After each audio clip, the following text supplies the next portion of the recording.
On va se gêner sur Europe 1. Le best-of. Laurent Ruquier et toute sa bande.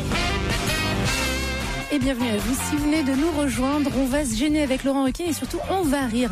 C'est entouré de toute sa bande que vous allez pouvoir profiter de leur jeu de mots. Dans un instant, nous aurons au téléphone Sylvie Bénichou, qui est gérante d'une société. Aucun rapport avec Pierre, j'imagine. On lui demandera, hein, en tout cas, Madame Bénichou, Sylvie. Mais elle travaille pour Salomon Elbaz, responsable d'une société à Lyon qui commercialise quelque chose qu'on devrait trouver dans tous les magasins. Et pourtant, pour l'instant, on a un peu de mal à trouver. Or, c'est une invention formidable qui, j'en suis sûr, va vous intéresser. C'est lié à la vie quotidienne? Oui. Pour faire la cuisine? C'est pas pour faire la cuisine. C'est dans la salle de bain. C'est dans la salle de bain, monsieur Joujou. C'est pour la baignoire. C'est lié à la baignoire. C'est pas pour la baignoire. Ça a à voir pour les filles, plus pour les filles que pour les garçons. Pour les filles comme pour les garçons. Ça change quelque chose à la façon de se laver. Alors, oui. Ça améliore. Améliore, on peut pas dire ça. Est-ce que c'est une histoire de miroir? Est-ce que ça a à voir avec le miroir? Avec le miroir. Ouais. Mais on n'est pas obligé d'être dans la salle de bain, justement, pour s'en servir. Mais c'est pour l'hygiène? C'est tout l'avantage de cet objet. Oui. C'est pour l'hygiène corporelle? C'est pour l'hygiène, oui. Alors, c'est un bidet transportable. Non. Aujourd'hui, on est obligé de le faire dans la salle de bain, mais grâce à cette invention, on peut le faire ailleurs. Oui. C'est lié aux dents. C'est lié aux dents. C'est une brosse à dents. C'est une brosse à dents qui inclut le tube de dentifrice. Excellente réponse de Fabrice Eboué. C'est un dentifrice au fromage persillé. Le tube dentifrice pour la brosse à dents 2 en 1 qui arrive sur le marché. Alors, c'est vrai que ça fait un petit moment qu'on nous en parle, mais cherchez bien dans les magasins, vous n'en trouvez pas facilement, Tita. D'ailleurs, Madame Bénichou va tout nous raconter. Bonjour Sylvie Bénichou. Bonjour Laurent Ruquier. Alors vous êtes de la famille de Pierre Bénichou ou pas? Non, pas vraiment. Non. Bah, vous avez honte? Ouais. C'est oui, mais elle assume pas. Non. En revanche, vous... Alors en fait, oui. Alors je vous écoute. En revanche, vous travaillez pour la société Fresh & Go. Voilà, je suis gérante de la société Fresh & Go avec mon associé Salomon Elbaz. Voilà. Et alors vous distribuez donc cette brosse à dents avec une petite molette qui permet de faire monter la pâte dentifrice jusque sur les poils de la brosse. Hein, c'est bien ça. En fait, il y a la description. Parce que quand elle tombe sur les poils des couilles. On peut utiliser la brosse à dents une trentaine de fois. Voilà, donc en fait, il s'agit d'une brosse à dents avec dentifrice intégré. Donc la brosse se présente comme une brosse normale de taille. Sauf qu'au niveau du manche, le manche est sous forme de petit cylindre avec une petite molette. Donc le produit est breveté. C'est rechargeable? On peut s'en servir. Non, c'est pas rechargeable. Est-ce que ça rase bien? Avec cette brosse à dents. Et donc en fait, on enlève le capuchon, on tourne la molette, on fait arriver le dentifrice au niveau des bras. Ça, je l'ai dit déjà. Hein, d'accord. Voilà, donc c'est un dentifrice fluoré à la menthe qui répond à toutes les exigences. Vous arrêtez jamais quand vous commencez une phrase. Je pense qu'elle est de la famille de Pierre Bénichou. Elle veut vendre les jeunes, ouais. Dans 5 minutes, elle va nous chanter un truc. Madame Bénichou, est-ce que vous êtes la Madame Bénichou qui habitait rue Pierre-Corneille à Lyon? Oui. Comment vous Je savais ça. Vous saviez ça? Je suis passé, oui. Bon, alors attendez, je voudrais savoir, parce qu'on a l'impression que cette brosse à dents, elle existe depuis toujours, en fait. Je me trompe? Non, mais même dans les hôtels, j'ai l'impression que c'est nous. Alors en fait, dans les hôtels, on vous remet une petite brosse à dents avec un petit tube pour 2-3 Ils font ça pour les rasoirs, ils font ça avec aujourd'hui, il existe des brosses à dents jetables qui se vendent par 100 avec du dentifrice un petit peu séché sur le haut de la brosse. Donc en fait, vous mouillez la brosse, vous brossez les dents, vous la jetez, et puis c'est tout. Alors qu'en fait, nous, notre brosse, si vous voulez, au jour d'aujourd'hui, après, donc j'en étais au fait que vous de faire arriver le dentifrice au niveau des brins, de brosser les dents, de rincer, de remettre le capuchon. Donc ensuite, une fois que vous remettez le capuchon, vous avez beau tourner la molette, le dentifrice ne sort pas puisqu'il y a un système de sécurité. Donc en fait, c'est une brosse à dents que vous allez pouvoir transporter, bien évidemment, en voyage, mais également au bureau. Sachez qu'aujourd'hui, il y a quand même 10 milliards de repas qui sont servis hors domicile chaque année en France. Une petite chanson, Sylvie, maintenant. Édition d'envoyé spécial. Vous connaissez 2 ans, incroyable. C'est vrai qu'on va surtout jouer sur la prévention. Bien sûr, oui. Sur la prévention. C'est un mélange de Sarraute et Bénichou. Elle n'entend pas et elle parle beaucoup, si tu veux. Un peu sur cette vague. Voilà. Faire en sorte que notre Oh, mais elle est incroyable! Autrement, Jérémy, ce week-end, tu fais quoi, toi? Excusez-moi. Les gens. Mais ferme ta gueule maintenant! Mesdames, Bénichou. Mais vous êtes incroyable, jamais vous vous arrêtez quand vous commencez une phrase. C'est ça le souci, non, mais également à l'école. Elle redémarre. Enfin, de partout, quoi. C'est la chenille qui Madame Bénichou, je voulais savoir, moi, si mettons, est-ce que quand vous fermez le dentifrice risque pas de sortir de la brosse à dents? Parce qu'il y a la molette. Non, justement, il y a... Ah non. En fait, vous avez beau tourner la molette, ça ne sort pas. Et tourne la molette. Vous n'avez pas de petit capuchon, hein, Mme Bénichou. Non, pas encore. Est-ce qu'on pourrait pas parler à Monsieur Elbaz maintenant? Ah non, alors là, je dois dire que... Mais alors, Monsieur Elbaz, il se plaint, il dit... On la trouve, la brosse à dents, dans certaines parapharmacies. Alors, on la trouve déjà... Attendez, il n'y avait pas de question encore. On va le dire nous-mêmes, ça. On la trouve aujourd'hui dans tous les parashops. Voilà, chez les Franprix. Référencée au niveau national. Voilà. On la trouve Laconique. également. Non mais moi je pense qu'on pourrait continuer l'émission et la laisser de côté et la reprendre de temps en temps. Il y a un jeu comme ça dans l'émission de Buffy, en fait. On va donner son téléphone à Buffy. Avec la société ECEG, Bien sûr, société qui travaille avec des comités d'entreprise. Bon, on se casse. Voilà, ça sert. On vous rappelle dans 20 minutes, vous continuez. Et ton anniversaire hier, ça s'est bien passé, Laurent? Pas mal, j'étais tout seul avec mon chien. Voilà, autrement, on est aussi implanté, on a signé un gros contrat avec une grosse c'est bien. société. Ça fait quoi avec Jérémy? Une question, les Roumains donc. Ah, vous êtes toujours là, Mme Bénichou? Oui, je suis toujours là. Je voulais savoir. Non, il y a une question qu'on n'a pas posée à Mme Bénichou, c'est le prix. Alors, le Et prix, comment est-ce qu'il a été établi? Ah non, 3 et 4 euros. Quel calcul a été fait? 3 et 4 euros, donc ça vous fait même pas l'équivalent d'une brosse à dents avec un tube de dentifrice à la fois, alors que là, vous avez les deux. Sinon, Madame Bénichou, vous avez fait quoi hier dans la journée un peu? Mais du début du matin, vraiment de 8h à 20h, je veux tout savoir, allez-y. Hier, j'étais avec mes petits. Voilà, mais bon, c'est également une brosse à dents qu'on peut recommander. Olivier, vous avez une battle de brosse à dents. Olivier, vous avez une question pour madame, peut-être? Je sens que... Je voulais savoir si son mari était malentendant. Parti depuis longtemps. Ça peut être bien une brosse à dents. Mais en tout cas, dites donc, vous êtes un donf pour votre société. À ça, moi, je alors voulais là... savoir si on peut se servir du dentifrice, mais avec une autre brosse à dents. Non, la brosse à dents se vend comme ça. Donc en plus de ça, si vous voulez changer de brosse à dents, régulièrement, sans vous avoir... en achetez une autre, quoi. Il y a une chose que vous n'avez pas dite. Les poils sont, les brins sont des soies Dupont. Hein. C'est pas des soies en synthétique. Donc la brosse est d'excellente qualité. Il y a une chose que vous n'avez pas dite, c'est que la brosse est aussi utile aux non-voyants.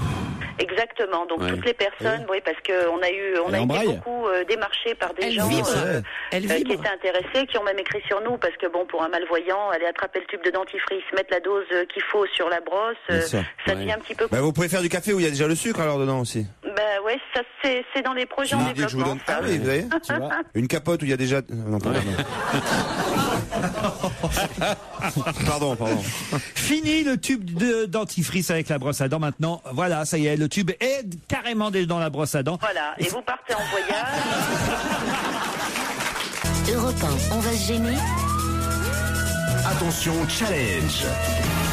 Auditeur contre chroniqueur. Bonjour Fabienne. Bonjour. Ah, ici les Moulineaux, qu'est-ce que vous faites? Je suis responsable études dans le marketing. Xavier est à Saverne dans le Bas-Rhin. Bonjour Xavier. Oui, bonjour Laurent. Et lui, il fait quoi dans la vie, le Xavier? Eh ben le Xav, il est responsable d'un service après-vente. Quel est votre humoriste préféré, Xavier? Oh, mon humoriste préféré Canteloup, j'aime bien Canteloup. Nicolas Canteloup. Ah bah oui, il est 4e au classement des humoristes préférés des Français selon le sondage TNS Sofres publié par le Parisien. Et vous, Fabienne, alors votre humoriste préféré?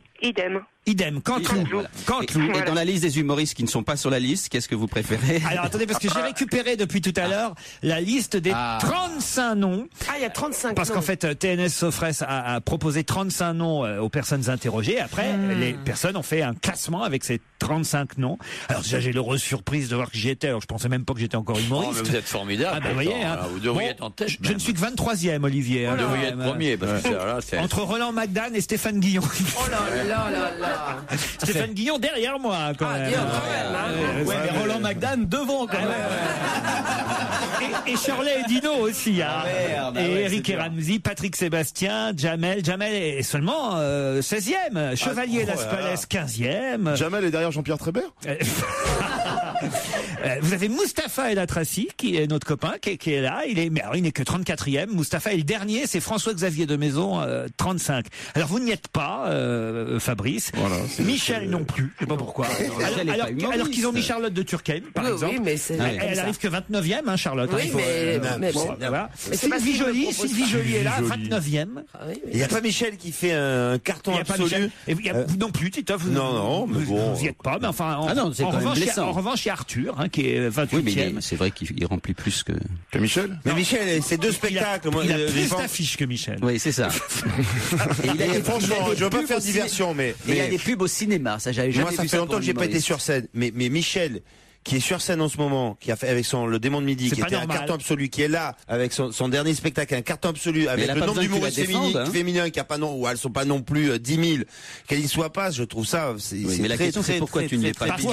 Moi, parce que ça fait un moment que j'ai pas fait mon. Il y a Jonathan Lambert, il y a Dieudonné, il y a Noël Perna, Mado la niçoise. Non, il y a Francis Blanche.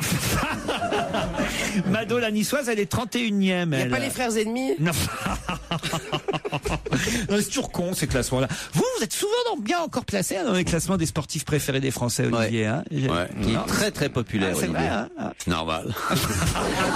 Ah non, les gens l'aiment beaucoup. Hein. Ah, c'est fou ça. C'est qui votre sportif préféré, Fabienne? Olivier de Cassozon. Actuellement, allez, Vincent Jay, parce qu'il nous a eu une médaille aux Jeux Olympiques. Vincent Jay, écoute. Écoutez. Personne ne connaît Vincent Jay, écoute. Si, ça y est, là, il va devenir enfin célèbre. À mon avis, vous n'allez pas gagner le séjour. Hein. On va vous poser la question autrement. Quel est votre navigateur breton, blond, un peu bourru préféré? Ne répondez pas le capitaine Igloo. Hein. Blond, vous êtes sûr qu'il est blond? Ah ben oui, il est blond, Olivier. On pense à Jean-Marie Le Pen. Hein.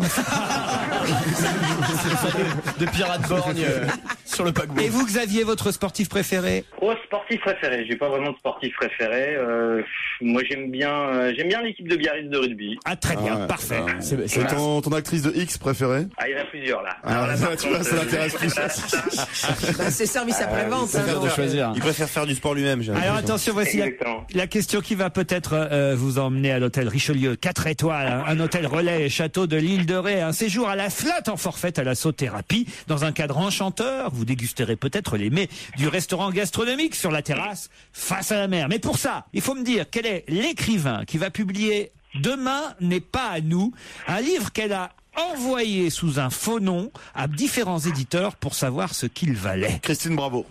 Fabienne et Xavier, la prochaine fois qu'on vous demande votre humoriste préféré, bande de connards, vous dire vous direz Fabrice Eboué, bonne journée à tous.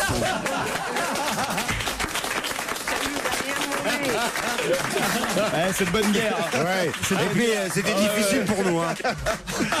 Alors moi je préfère Michel Bernier, mais je crois que la réponse à la question c'est Christine Bravo. Bravo, c'est bien, c'est bien. Bon service après-vente. D'autant que là, Fabrice, vous n'avez pas laissé les 5 secondes, alors je ne peux pas, je suis obligé de poser une autre question. C'est mesquin, Fabrice Eboué, mais là. Je confirme que c'est bien Michel Bernier et pas Fabrice Eboué que je préfère.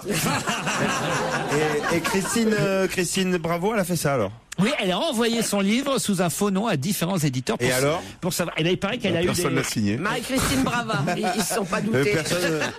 Personne n'a lu. Et alors, Christine Bravo. Christian Bravu. Elle a envoyé le livre. C'est bien. Christine, c'est bien. Alors. Mais elle n'a pas pu s'empêcher de mettre. Bien joué. Elle a mis un faux nom, mais elle n'a pas pu s'empêcher de mettre sa photo.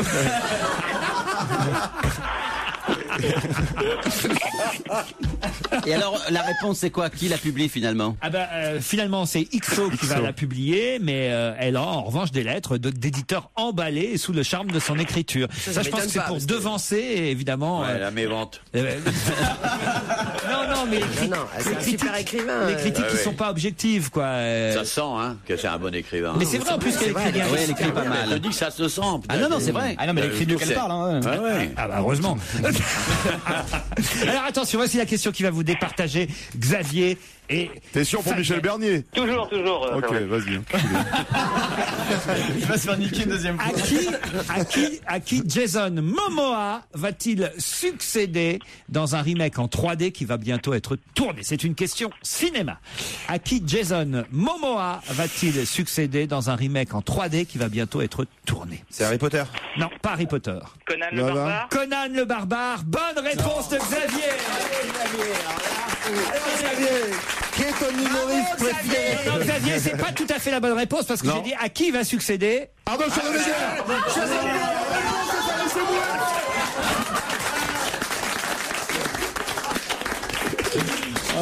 Eh oui, parce que c'est pas... Non, vous irez à l'île de Ré, mais pas en demi-pension. Alors non, vous allez à l'île de Ré, mais avec Fabrice Eboué. Voilà. On peut se faire des bonnes soirées. C'est gagné pour vous, Xavier. Merci beaucoup. Merci.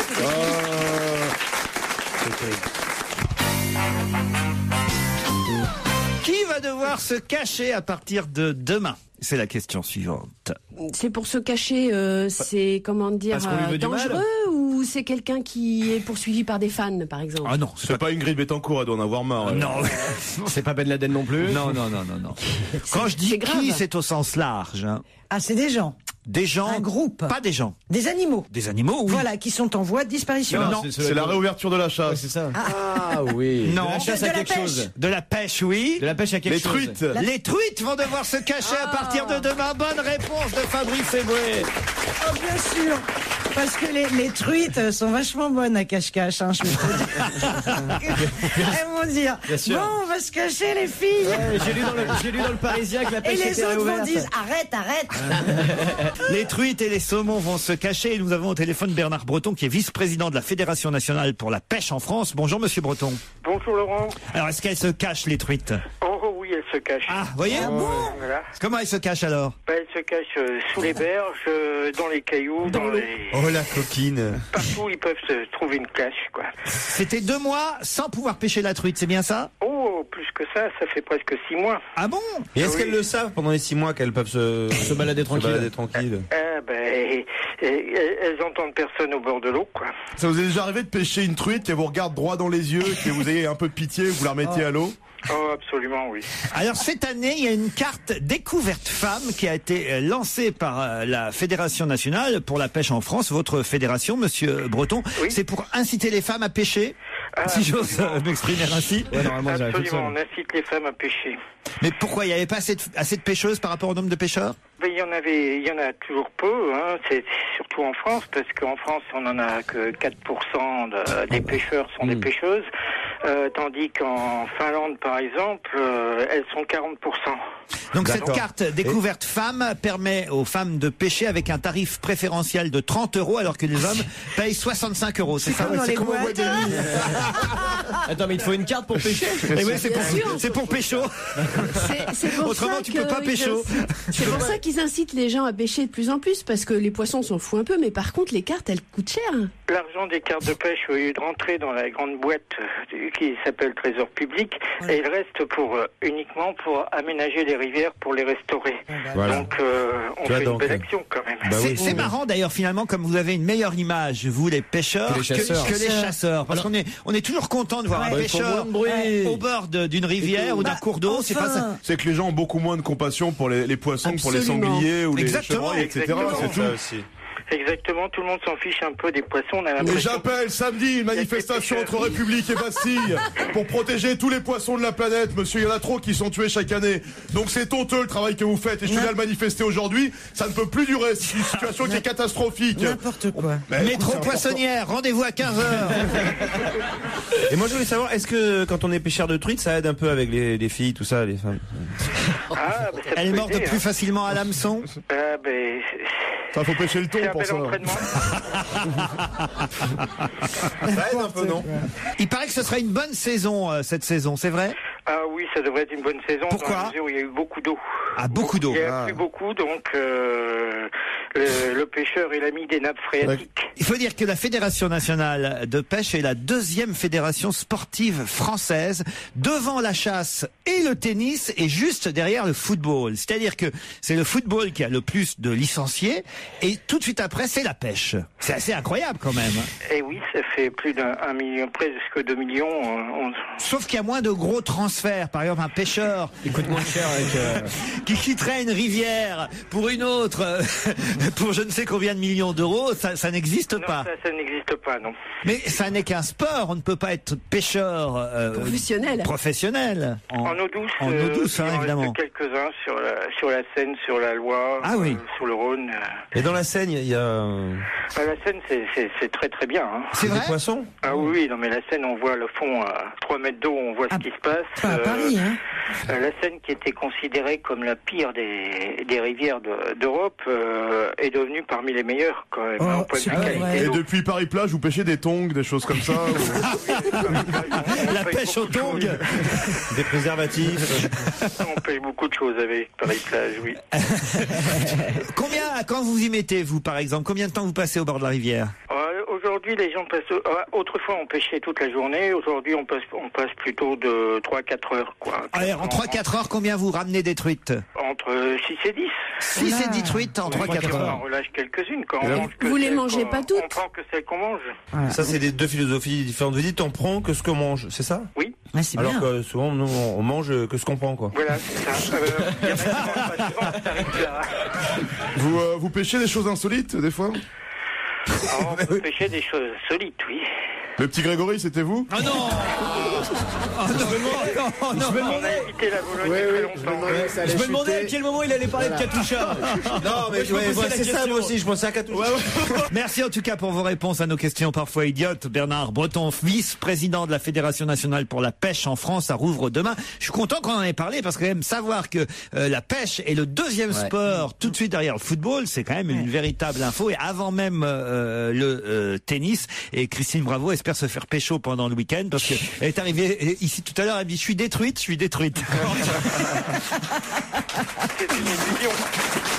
Ici, on retrouve tout de suite, Laurent Ruquier, le best-of d'On va se gêner qui continue. Et ce jour-là, Laurent Ruquier, entouré entre autres d'Olivier de Kersauzon, sont revenus sur un fait divers incroyable.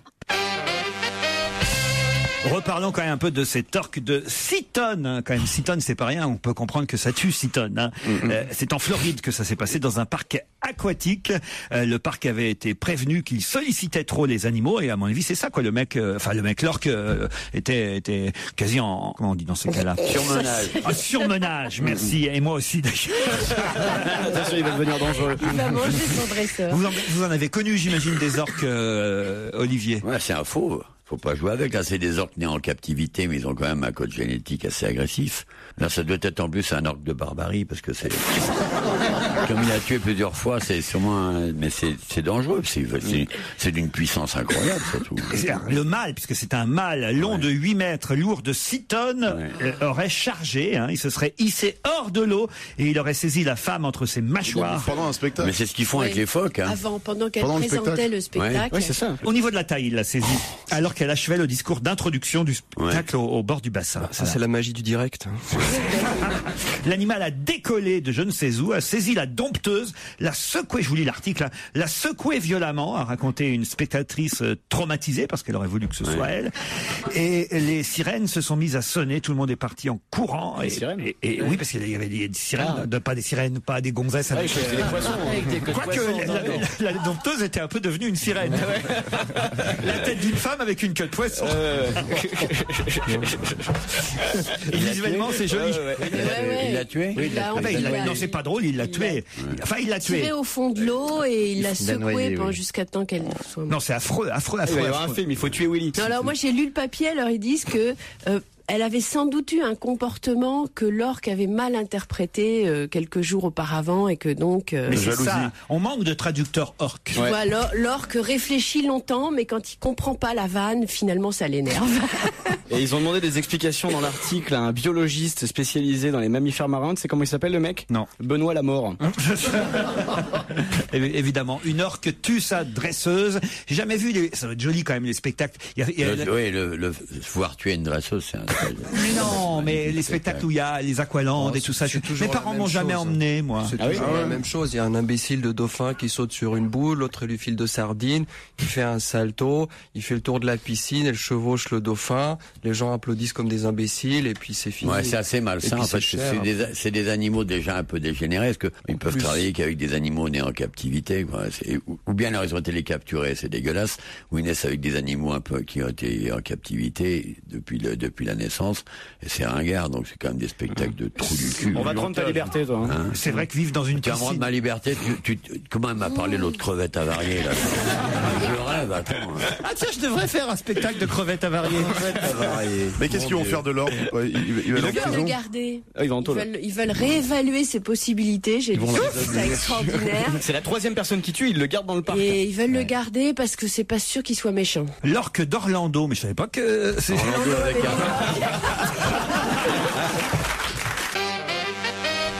Pierre Bénichou, oui, je vous le dis, Grace Kelly, elle a allaité, puisque on peut pas être marraine d'une association pour l'allaitement et pas allaiter soi-même. Stéphanie Monaco a été allaitée par sa maman, sûrement. Voilà.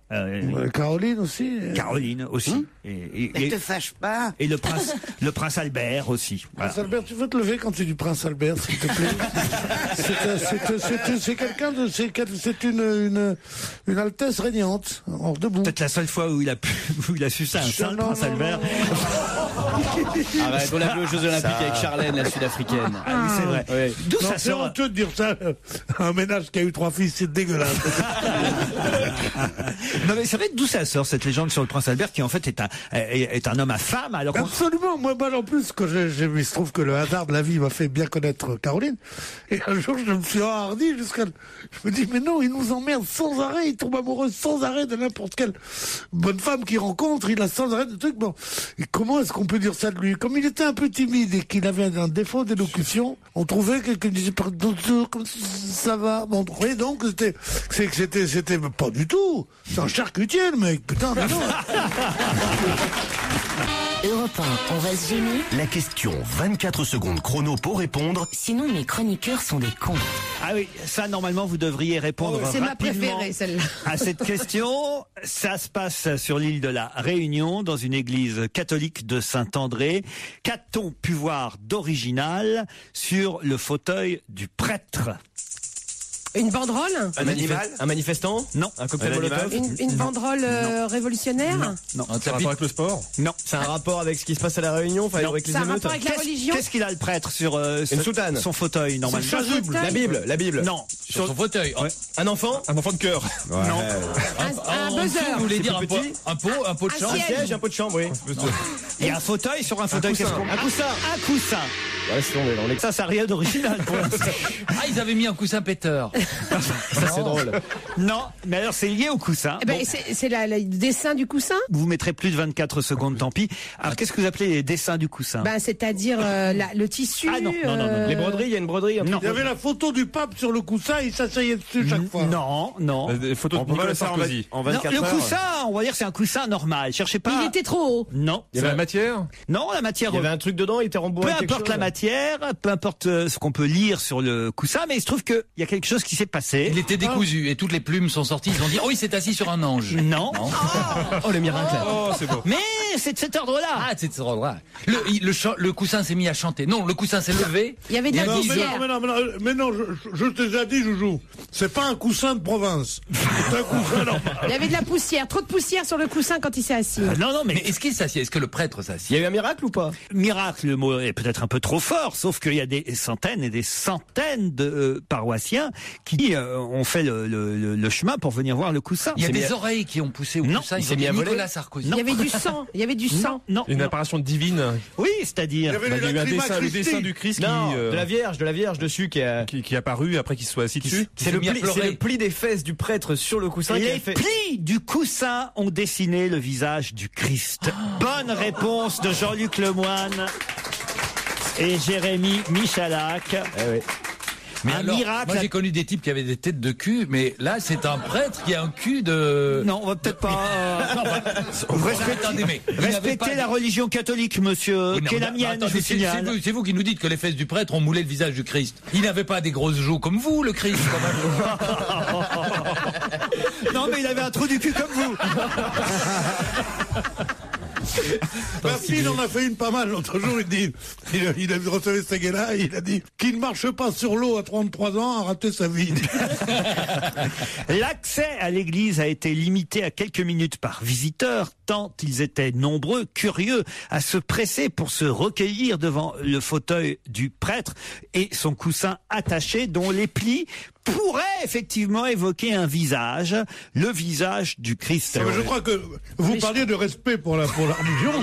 Je crois qu'il n'y a rien de plus irrespectueux que cette histoire en elle-même. C'est ça, parce que comment ils ont fait la barbe? Ils foutent son cul sur une chaise et ça fait le bon Dieu.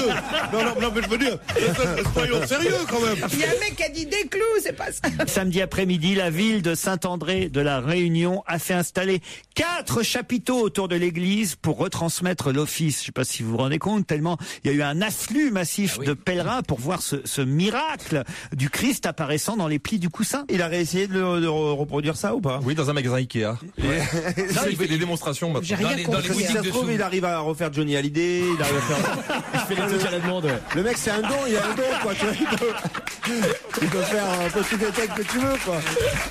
Ça, c'est drôle, ça. C'est beaucoup mieux que le pétoman, ça. Ça, c'est l'avenir. Tu vois, c'est un don, quoi. C'est un don Attendez, mais tous les deux, il peut ouvrir un magasin. Ouais, voilà, je voulais qui? Je vous fais qui? Je voudrais Elvis Dans les fêtes foraines, ça va cartonner. Avec un saut de plâtre, il peut faire fortune. Il fait des moules. Non, mais le titre du magasin, c'est au cul du curé. Qu'est-ce que vous comprenez pas, Michel? Mais je ne comprends pas, parce que vous me dites sur le fauteuil du curé, c'est ça, sur le fauteuil du curé, il y a un coussin. Oui. Voilà. Donc... Là, c'est le départ de la question. Oui, non, mais c'est ça. Non, mais parce que je comprends pas comment tout le monde a pu le voir. Oui, ça veut dire qu'il a soulevé le coussin, qu'il l'a montré à tout le monde. Oui, il s'est assis, il fait et hop. Non, mais je pense que les fidèles, quand ils viennent prendre peut-être l'hostie ou quelque chose comme ça, ils regardent le coussin du curé. Passent à côté. Il suffit qu'il y ait une personne qui l'ait vu pour que les autres viennent voir, hein, vous savez. Et là, il doit être gêné, quoi. Peut-être c'est le curé lui-même qui, en se relevant, a fait le Christ. Jésus sous mes fesses. Voilà. Mais c'est que je ne comprends pas. Excusez-moi, mais toute personne, je veux dire, même un curé, même n'importe qui, je veux dire, les fesses, c'est plutôt convexe. Oui. C'est-à-dire que c'est voilà, c'est un petit qu'on froisse, quoi. Non, c'est convexe, c'est-à-dire là c'est qu'on froisse, voilà. Et sans tripette. Et le moule qu'on fait avec les fesses, si on peut le voir en s'asseyant dans le sable, c'est concave. Oui. Donc ça prend la forme des fesses. Or le Christ conclave. Le Christ n'a pas le visage aussi creusé que. Oui, mais les voix du Seigneur sont impénétrables. Soulève-toi, regarde. Soulève-toi et marche. Regarde, Fabiola. Le visage de Fabiola. Non, ce qui aurait été drôle. Ce qui aurait été drôle, c'est que si c'était là, il y a le dessin du chat, vous voyez. Ouais. Hein, levez-vous qu'on voit s'il y a le dessin de la chatte, Michel. Alors, voilà. Heureusement que Fabrice est en vacances. Miaou. J'ai honte. Pardon, ma Mimi. Je suis désolé. Non. Laurent, ça me rappelle que j'en ai une. Vous n'avez pas l'air d'y croire au miracle, mais. C'est surtout au coussin brodé qu'on croit pas. Le Saint-Siège. Non, mais ça arrive parfois. Regardez les nuages. Ça vous est jamais arrivé, bien sûr, vous? Ça dépend de ce qu'on a fumé. On regarde les nuages, puis on se dit, tiens. Non, mais c'est pas ça, c'est que peut-être un président appelé un évêque pour venir constater tout ça. Il a dit, qui a fait ça? Il a dit, mon cul. Le label MSC est un label qui peut vous donner confiance dans votre achat. Comme le label rouge pour la bouffe, quoi. Voilà, exactement. Merci Joujou de m'aider. De rien. Et je vous en prie. Repassez quand vous voulez. C'est Dupont et Dupont, version supermarché. C'est ça. Le label MSC, vous devriez connaître, Olivier de Kersauzon, le label MSC. Que signifie-t-il? Maladie sexuellement comestible? Non. MSC, c'est lié à quoi? Des aliments? Oui, bien sûr. Vous êtes là au supermarché, vous achetez des aliments et vous voyez le label MSC et là, ça vous indique quoi? C'est lié à des animaux de la mer? C'est lié aux animaux de la mer. Mother suck. Non. Cox. Non, mais là, franchement, on va pas avancer là. Oui, alors, c'est lié à des animaux. C'est des animaux de la mer pêchés qui ne sont pas d'élevage. C'est-à-dire qui sont pris en pleine mer. Sauvage. Non, c'est pas Qui ça. sont pas en voie de disparition, comme le thon rouge et tout ça. Ouais, et mieux que ça même. Ils sont en prolifération, il y en a trop, il faut en tuer. Ah non. Non, reprenez-en, il en reste. Enfin, c'est à peu près ça en fait. Hein. Ce label garantit que les techniques de pêche utilisées ont été contrôlées par un organisme tiers indépendant et qu'effectivement il respecte les stocks des poissons, l'impact de la pêche sur le milieu marin et le système de gestion de la pêcherie. Le label MSC veut dire Marine Stewardship Council. Voilà, c'est connu des anglo-saxons, ça va bientôt être connu chez nous en France, créé en 1999 par le Fonds mondial pour la nature, la WWF. Eh bien, ce label vous garantira que vous pouvez manger ce poisson sans problème, sans culpabiliser, parce que c'est vrai que autrement, pour ce qui est du thon rouge, pour ce qui est en ce moment du flétan, il y a une forme de flétan qu'il faut éviter, parce que c'est vrai que c'est vrai, le flétan blanc, le siki, la langue bleue, c'est quoi ça, la langue bleue Je vous laisse vous démerder avec votre article là, tout. La langue bleue, jamais j'ai vu ce mot-là. C'est quoi la langue bleue? C'est une langue de schtroumpf. Non, mais là vraiment il y a des poissons. C'est un poisson de fond. Ah voilà. Et les petits requins, il faut éviter aussi les petits requins. Les gros aussi. Pas pour les mêmes raisons. Et de même que le caviar aussi. Moi j'évite, ça fait très longtemps. Ouais, le caviar faut éviter. Tous les poissons des grandes profondeurs tels le caviar de grande profondeur surtout. Le grenadier. Faut éviter le grenadier. Le petit Grégory aussi. L'empereur. Là, celle-là je connais pas. La légine. Ça vous la dit légine, ouais. La légine, ouais. C'est un poisson très laid. Vous voulez un détail sur la légine complet? Ah oui, j'aimerais. La légine est un poisson très laid avec une tête horrible, qui est un poisson assez gras qui se pêche sur des fonds de 1000-1200 mètres. Le plus c'est au nord des Kerguelen dans les eaux françaises. Entre la légine et la régine, il y a... À mon avis, la légine chante mieux. Et j'ai aussi, alors on me donne un autre exemple de poisson. Ah oui, grâce à vous, on découvre la saumonette, par exemple. Il faut faire attention. Ce sont des poissons pas chers, mais qu'il faut respecter la petite saumonette. Qu'est-ce que vous achetez chez le poissonnier vous quand vous y allez, Isabelle? Moi, j'aime pas beaucoup le poisson. C'est pas vrai. Ça pas bien. Non mais vous n'aimez pas le poisson, vous n'en mangez jamais. Si, mais je veux dire, je suis pas très calé en poisson. Même le frionor. Qu'est-ce que c'est que ce truc? C'est quoi ça? Oh là là, quand il rigole comme ça derrière. Moi, j'allais tous les vendredis, même maman me préparait un frionor. Ah oui. C'était bon comme voilà, c'est le poisson carré. Ah oui, d'accord. Pané, c'était vachement bon. Moi, j'adorais le frionor. Ouais. Avec des œufs durs et. Le mec, il avait été au Havre, il mangeait du poisson pané pour tout le niveau de misère. C'est vrai que c'est étrange quand même. C'est ça. Et des poissons volants. Vous en avez déjà vu des poissons volants? Ouais, bien sûr. J'adorerais voir ça, des poissons volants. On peut en voir où? Dans les eaux, dans les endroits d'alizé, dans les endroits où il y a de l'alizé établi. Ouais. Alors vous êtes là sur le pont, puis d'un seul coup, paf, vous en prenez un. Vous prenez un poisson d'1,5 kg à 40 à l'heure dans le coin de la tronche. C'est moins romantique. Faut être casqué. Et le poisson-chat, le poisson-chat. Le poisson-chat surtout. La chatte qui sent le poisson. Non mais je parle des animaux. Oh là, vous êtes très mal tourné. 34%, c'est la proportion de Britanniques qui avouent avoir fait quelque chose d'assez honteux, je dois dire. C'est dans Libération qu'on trouve ce pourcentage. Qu'est-ce qu'ont fait ces Britanniques? 34% d'entre eux, selon une étude réalisée pour le site Date UK. 2000 personnes ont répondu à cette question. Et c'est honteux. Ah oui, c'est assez, ouais, franchement. Ils sont masturbés sur une photo de Susan Boyle. Ah non, vous me direz ce que vous en pensez ensuite, mais franchement. Ils ont mis du coca dans leur thé. Non, 34% ont osé faire ça. C'est sexuel? Non. Alors sexuel, non. C'est des Anglais. Hein, Ce sont des Anglais. C'est lié à la famille royale? Non, pas du tout. Non. Peut-être parmi vous. Je pense que Gaspard serait du genre à l'avoir fait. Ouais, ils ont égorgé quelqu'un? Ouais, non. C'est quelque chose qu'on peut faire même si on n'est pas anglais et c'est quand même honteux. Voilà, exactement. Vous, je ne pense pas, Isabelle. C'est dégueulasse de dire que moi j'aurais pu le faire alors qu'on sait pas ce que c'est et puis ça doit être sordide, mais c'est pourquoi? C'est pas sordide. Allez chez une prostituée. Pas sordide. De sa famille. Oui, mais ça, c'est pas sordide. C'est la vie, c'est normal. Olivier serait Faites capable. attention. Moi, je serais vous, je m'éviterais. Moi. Olivier serait capable. C'est je pas pense. sexuel du tout. Non, c'est pas sexuel. Fabrice en est capable aussi. Vous, Alfonsi aussi. Oui, certainement. Donc c'est un truc de mec alors. Ça doit être si je sacrément comprends bien. dégueulasse alors. C'est plutôt un truc de mec. Ouais, 34% des Britanniques affirment avoir fait ça déjà. C'est voler quelque chose. C'est pas voler quelque chose. Violer quelque chose. Non. Est-ce que c'est faire quelque chose à partir du moment où on vous regarde pas, mais que vous feriez pas en public? De toute façon, c'est quelque chose qu'on fait tout seul chez soi, mais qui implique, chez soi. mais qui implique une autre personne tout de même. Qui implique une autre personne. Eh oui, C'est taper la femme de ménage? Non. C'est pas sexuel, on t'a dit. pareil. Vous Non, avez taper déjà la femme fait de ça, vous tapez la femme de ménage Oh, une envie de poil un matin. À notre époque. Alors attends, un truc qu'on fait chez soi tout seul. Avec quelqu'un d'autre. Avec quelqu'un qui met en cause quelqu'un d'autre. C'est mettre lié sa à petite sœur dans la l'hygiène ou machine pas à laver, un truc comme ça. Non, pas mettre sa petite sœur dans la machine à laver, ça implique évidemment d'être en couple avant de pouvoir le faire. Oui, donc moi, je l'ai pas fait.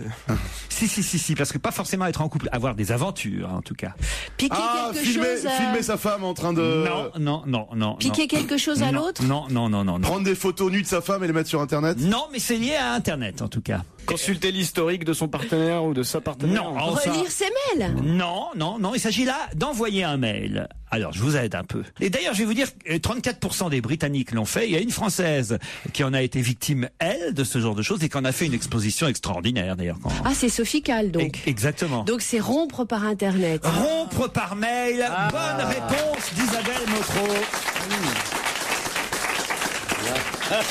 Et vous aurez vu qu'Isabelle et moi, quand on a des références culturelles, tout de suite la bonne réponse fuse, puisque c'est vrai, Sophie Calle, cette artiste, avait fait toute une expo incroyable à partir d'un mail de rupture qu'elle avait reçu. Elle avait ensuite fait quelques, on va dire, déclinaisons de ce mail à travers. Fait écrire des lettres de rupture. Là, moi, je décline totalement là ce que vous avez dit tout à l'heure. Jamais, moi, toujours les yeux dans les yeux. Ah non, c'est trop rigolo. Attendez, je vois pas pourquoi c'est honteux. Par mail, ça n'a aucun intérêt. C'est honteux de faire ça par mail. Pourquoi c'est honteux? On le faisait par lettre autrefois. Ah, d'accord. Il trouve ça classe, dit Gaspard. C'est comme saccager une place de parking, tu sais jamais, tu vas peut-être y remettre ta bagnole un jour. Non, mais ça faut pas rompre. Faut disparaître. Mais c'est vraiment un truc de naze, d'avertir l'autre. Pour certaines raisons, j'irai chercher des chattes ailleurs. Non, faut rien dire. Et puis tu reviens 2 ans après. Ça va, t'as pas mal à la gorge? Gaspard, vous trouvez que c'est moi je trouve que c'est une vraie démarche parce que déjà il faut allumer l'ordinateur, il faut s'asseoir. Après si on a XP il plante 3 fois, il faut rebooter, il faut ouvrir le mail, il faut écrire. Non, c'est une vraie démarche. Je suis toujours étonné quand je romps par mail que l'autre ne me dise pas merci. C'est ça qui est choquant, c'est ce point-là qu'on devrait. Joujou, vous l'avez fait vous, hein? Non, jamais, non. J'ai jamais fait ça. Non, jamais fait ça. Il n'a pas le droit de rompre, Joujou. J'ai pas le droit, je perds mon boulot sinon. Le salon de l'agriculture s'est ouvert et j'aimerais que vous me disiez pourquoi on va y voir aussi aujourd'hui l'appli qui va manifester. Qu'est-ce que l'appli? L'appli ça s'écrit comment? APLI, monsieur Bonaldi. Association de quelque chose? Oui, c'est une association, ça évidemment. Association des professionnels du lait. Les producteurs de lait. Bonne réponse de Pierre Bénichou, je lui accorde exactement. Les producteurs de lait indépendants. Le I veut dire indépendant et ils vont manifester aujourd'hui au salon pour promouvoir un nouveau système de régulation du prix de la production et des marchés laitiers, un peu pour râler aussi auprès de la FNSEA qui est le grand syndicat agricole, mais les producteurs laitiers estiment que la FNSEA ne les protège pas suffisamment. Bon, vous pensez que c'est bien finalement que... Oui, bien sûr. Moi, je suis pas producteur de lait personnellement, mais dans ma famille, on produit beaucoup de lait et je dois vous dire que le revenu ont baissé de 34%, non, quand même. Ouais. En moyenne. En moyenne, la moyenne nationale.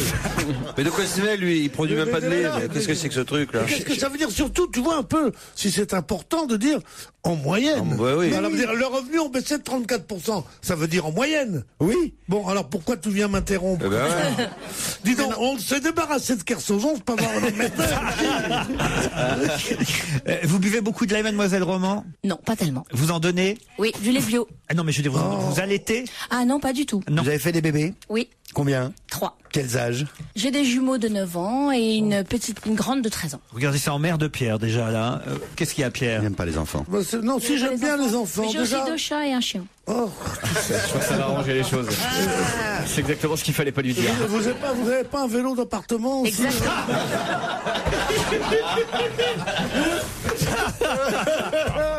Moi, je croyais qu'on allait trouver une jeunesse là qui arrivait. Mais je suis jeune, Pierre, je suis jeune. Avec une fille de 13 ans. Vous vous rendez compte? Je peux m'en débarrasser, hein. Ah oui, moi. Parce que Pierre Bénichou est votre genre d'homme? Vous savez, moi, le genre d'homme, c'est pareil que... Enfin, bref. Allez-y, non, mais dites. Non, c'est celui qui veut bien. C'est quand qu'en ce moment je suis assez difficile. Ah non, mais attends, mais il faut pas dire ça, mon petit chat. Plaisanter. On plaisante jamais avec ça. Une belle poule comme ça, tu penses? Mais non, justement, on plaisante pas. D'accord, elle a raison, c'est pas vrai. Écoute, la vieille pute que je suis. Oh mon Dieu. On plaisante pas avec l'argent. Qu'est-ce qu'il y a, Claude? Je voudrais aller fumer.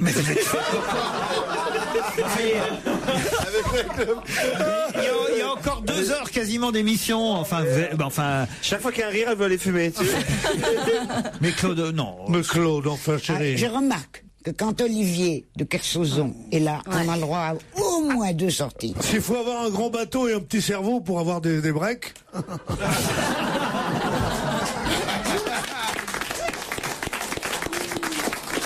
Je vous signale qu'Olivier de Kersauzon nous écoute en podcast depuis la Polynésie, Pierre. Oui, mais depuis la Polynésie, du temps qu'ils reviennent, je peux m'équiper. C'est pas faux en même temps. Non mais Claude, feriez mieux de donner des petits conseils à notre toute... Ben je viens de lui en donner. Non mais elle a raison, j'annule tout ce que je viens de dire à Pierre Bénichou. J'adore ma fille, mes chiens, mes chats, et puis je prendrai un petit jeune finalement. Non mais c'est vrai, on aimerait en savoir un peu plus quand même sur vos goûts masculins. Ouais, qu'est-ce que t'aimes, dis-nous. Bon déjà, je vais vous dire tout de suite, je ne couche pas. Enfin. Ça vous le dis tout de suite. Enfin, tranquille. Donc voilà, c'est pas, c'est une info, hein, c'est une info comme une autre. C'est une info? C'est une info comme une autre. Non mais par exemple, votre genre d'homme, c'est plutôt Titoff, plutôt Pierre Bénichou, plutôt Jérémy Michalak? J'aime les chauves, genre Monsieur Propre. Benaldi. Genre Monsieur Propre, il n'est pas chauve du tout. Ouais, il est chauve, il est pas propre. Monsieur Crade. Non, ah bah dites donc alors. C'est très précis. Oui, c'est très précis. C'est ça ou rien. On n'en a pas dans l'équipe. Chauve et musclé? Ah bien sûr, musclé, bien sûr. On n'a pas de chauve dans l'équipe. C'est vrai. C'est pour ça que mon mari m'a laissé venir ici.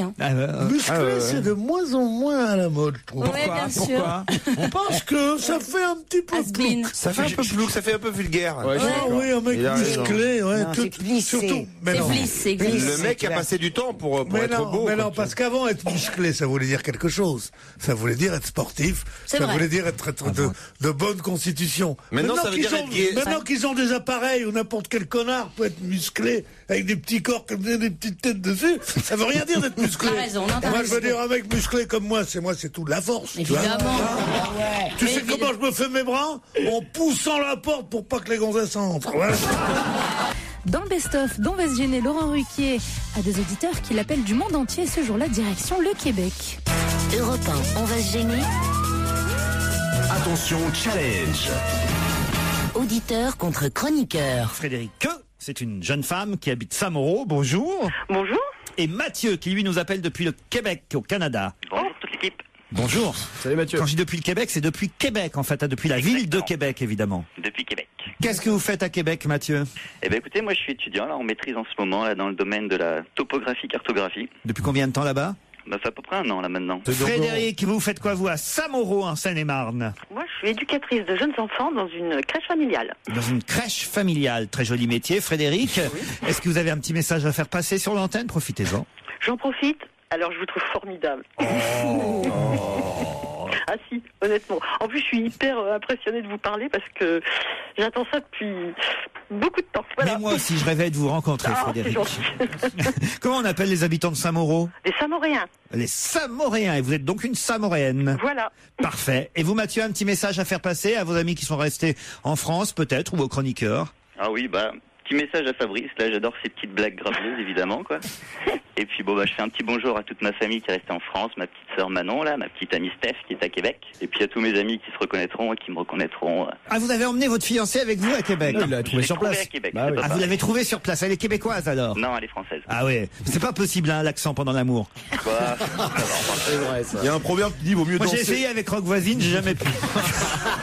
C'était pas Rock Voisine, c'était René, Laurent. Il y a un proverbe qui dit vaut mieux danser avec une cubaine que faire l'amour avec une québécoise. Alors attention, voici la question challenge pour remporter un filet garni. Patrick Jouin est celui qui a été choisi pour redessiner quoi? Les feuilles OCB? Non. Le camembert de Roissy. Quoi? Le quoi? Le camembert de Roissy. Si, vous savez le nouveau truc qu'ils font à Roissy, là, le terminal. Aucun rapport. C'est pas facile comme question, vous avez vos chances. C'est un architecte? Architecte, designer, on va dire. C'est la nouvelle ville de Paris, là. C'est en rapport avec la ville de Paris. Non, mais ça a un rapport avec Paris, mais pas la ville de Paris. Mais est-ce que c'est un logo ou est-ce que c'est un bâtiment? Pas un logo. Bâtiment, c'est un trop grand mot. C'est fonctionnel. Je vous conseille pas d'y vivre, vous voyez. C'est fonctionnel. C'est fonctionnel. Les petites toilettes à Paris, là. Les toilettes. Ah oui. Les Sanisettes. Bonne réponse de Fabrice Eboué et Christine Bravo. Ah non, là, je suis désolé. Hein. Vous aviez du temps en plus. Hein. Vous voyez ce que c'est les Sanisettes, Frédéric? Oh, bah, bien sûr. Je suis pas demeuré. Il y en a pas à Saint-Mauro ni à Fontainebleau, mais quand même. Je vous conseille pas d'y demeurer d'ailleurs, hein, dans les Sanisettes. Et vous là-bas à Québec, il y en a des Sanisettes, Mathieu? Oh non, pas vraiment. Ah, ils vont dans la forêt. On n'a pas beaucoup entendu parler. Je peux te dire là-bas, ils pissent pas trop dehors.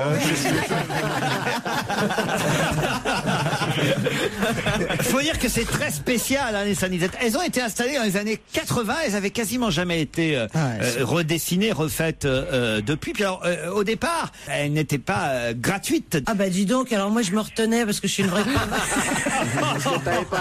C'est vrai que c'était 2 francs à l'époque, hein, ça faisait beaucoup quand même.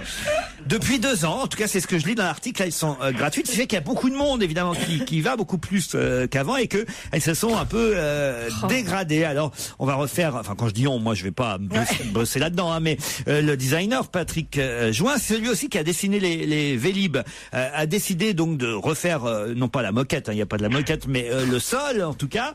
Il va s'inspirer pour le design d'une sorte de tronc d'arbre. Un éclairage naturel va être obtenu grâce à un sky dome, c'est-à-dire qu'en fait j'imagine le toit sera ouvert. C'est que si vous voulez voir pisser quelqu'un, il suffira d'escalader la Sanisette et je vais faire des blagues. Au moins pour une fois les pigeons chieront peut-être aux chiottes quoi, s'il n'y a pas de toit. Et un nettoyage du sol à l'eau de pluie récupérée. Ça, c'est intéressant. Ça, c'est bien. Vous voyez, parce que ça permettra de recycler. On avait un peu la trouille de rentrer dedans parce qu'on avait peur de rester enfermé. Hein. Il y a surtout peur de trouver des toxicomanes qui sont les principaux utilisateurs de ce genre de choses. Ah, c'est vrai? Ah ouais, bien sûr. Elles avaient été conçues pour résister à une forte fréquentation, mais pas au point d'être gratuites. Vous pouvez y aller à 8 Ils ont fait des tests, ils ont projeté de la merde tous les jours. Tu sais, c'est comme les voitures de crash. C'est bon, ça résiste? Ouais, c'est bon, ça résiste. C'est bon, ça marche, on y va. Alors on a envoyé 100 kilos de merde là. Ça passe à 200, Michel, passe à 200. Il y a un mec qui a pas pissé pendant 10 jours, il est venu, il a lâché une pression énorme. J'ai tout essayé. Ça fait même rire Isabelle Motro. Dès que c'est pipi caca, Isabelle Motro, ça va faire rigoler. L'an dernier, j'ai un chiffre, hein. L'an dernier, les Sanisettes ont été utilisées 9 millions de fois. Alors en kilos, ça fait combien? Je sais pas, mais quand même, vous imaginez un peu 9 millions. Soit 424 kilos de merde, 150 000 litres de pisse, c'est un record. Mais dans les gares, il y a ce genre de toilettes maintenant aussi. Je sais pas si ça fait super flipper parce que moi je suis claustro en plus. Bah, tu rentres, c'est tout en espèce de béton, ça se veut un peu futuriste. Je crois que tu confonds avec le photomaton là. Ah oui, le rideau, c'est pas pour s'essuyer. Non, tu sais qu'il y a un truc avec. Il y a des boîtes de nuit comme ça, les chiottes, c'est super futuriste. Tu sais même pas où il faut pisser au VIP. Il y avait ça. Ouais, c'est ça. Voilà, c'était le mur fontaine au VIP. Ouais, c'est ça. Tu sais même pas où tu pisser.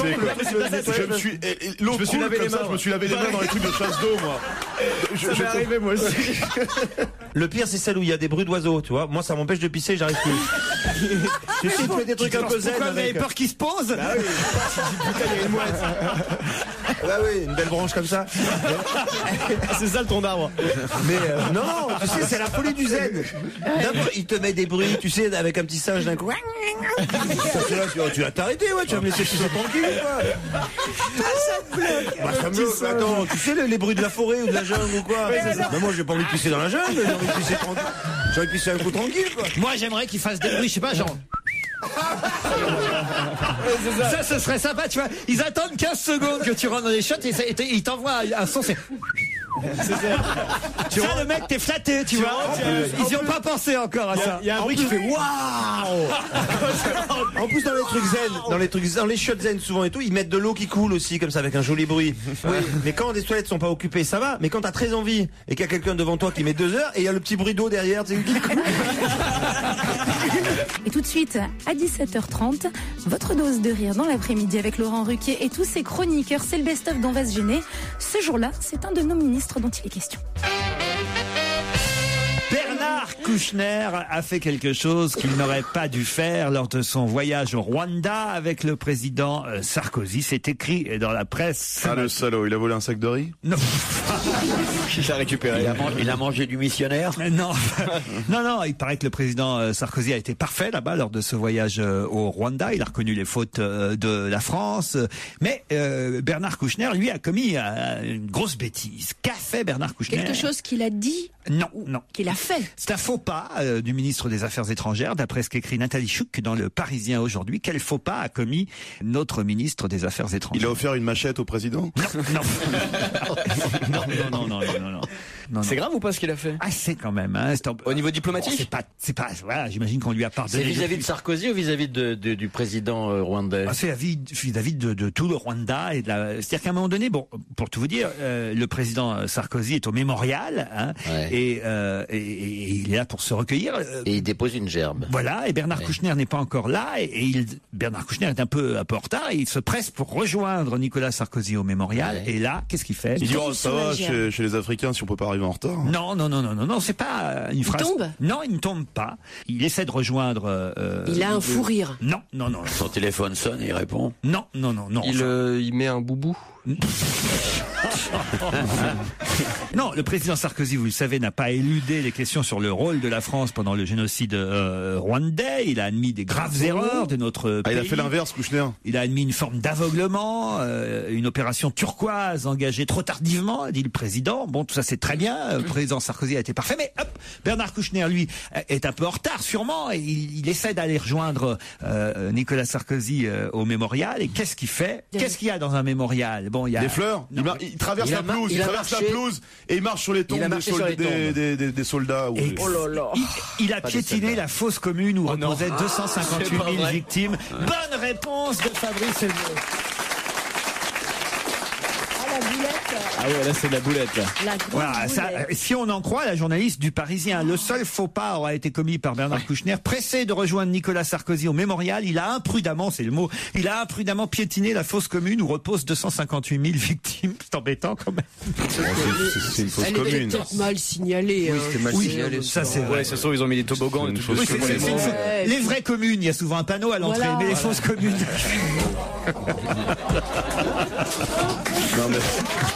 Non, c'est vrai.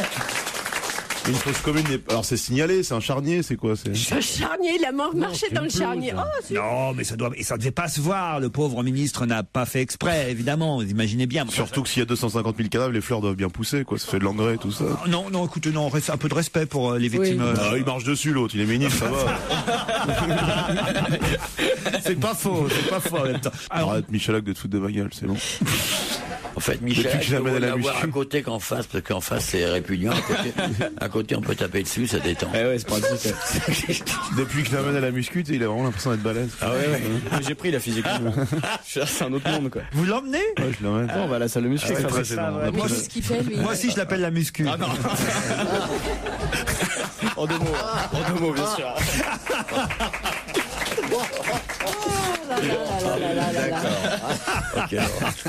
Quelle horreur. On croit toujours qu'on est le plus bas possible, mais non. Non. La créativité. Isabelle, j'ai noté que depuis que vous êtes là, c'est fou comme on se lâche. Ouais, carrément, ouais. tout ça est un peu de votre faute.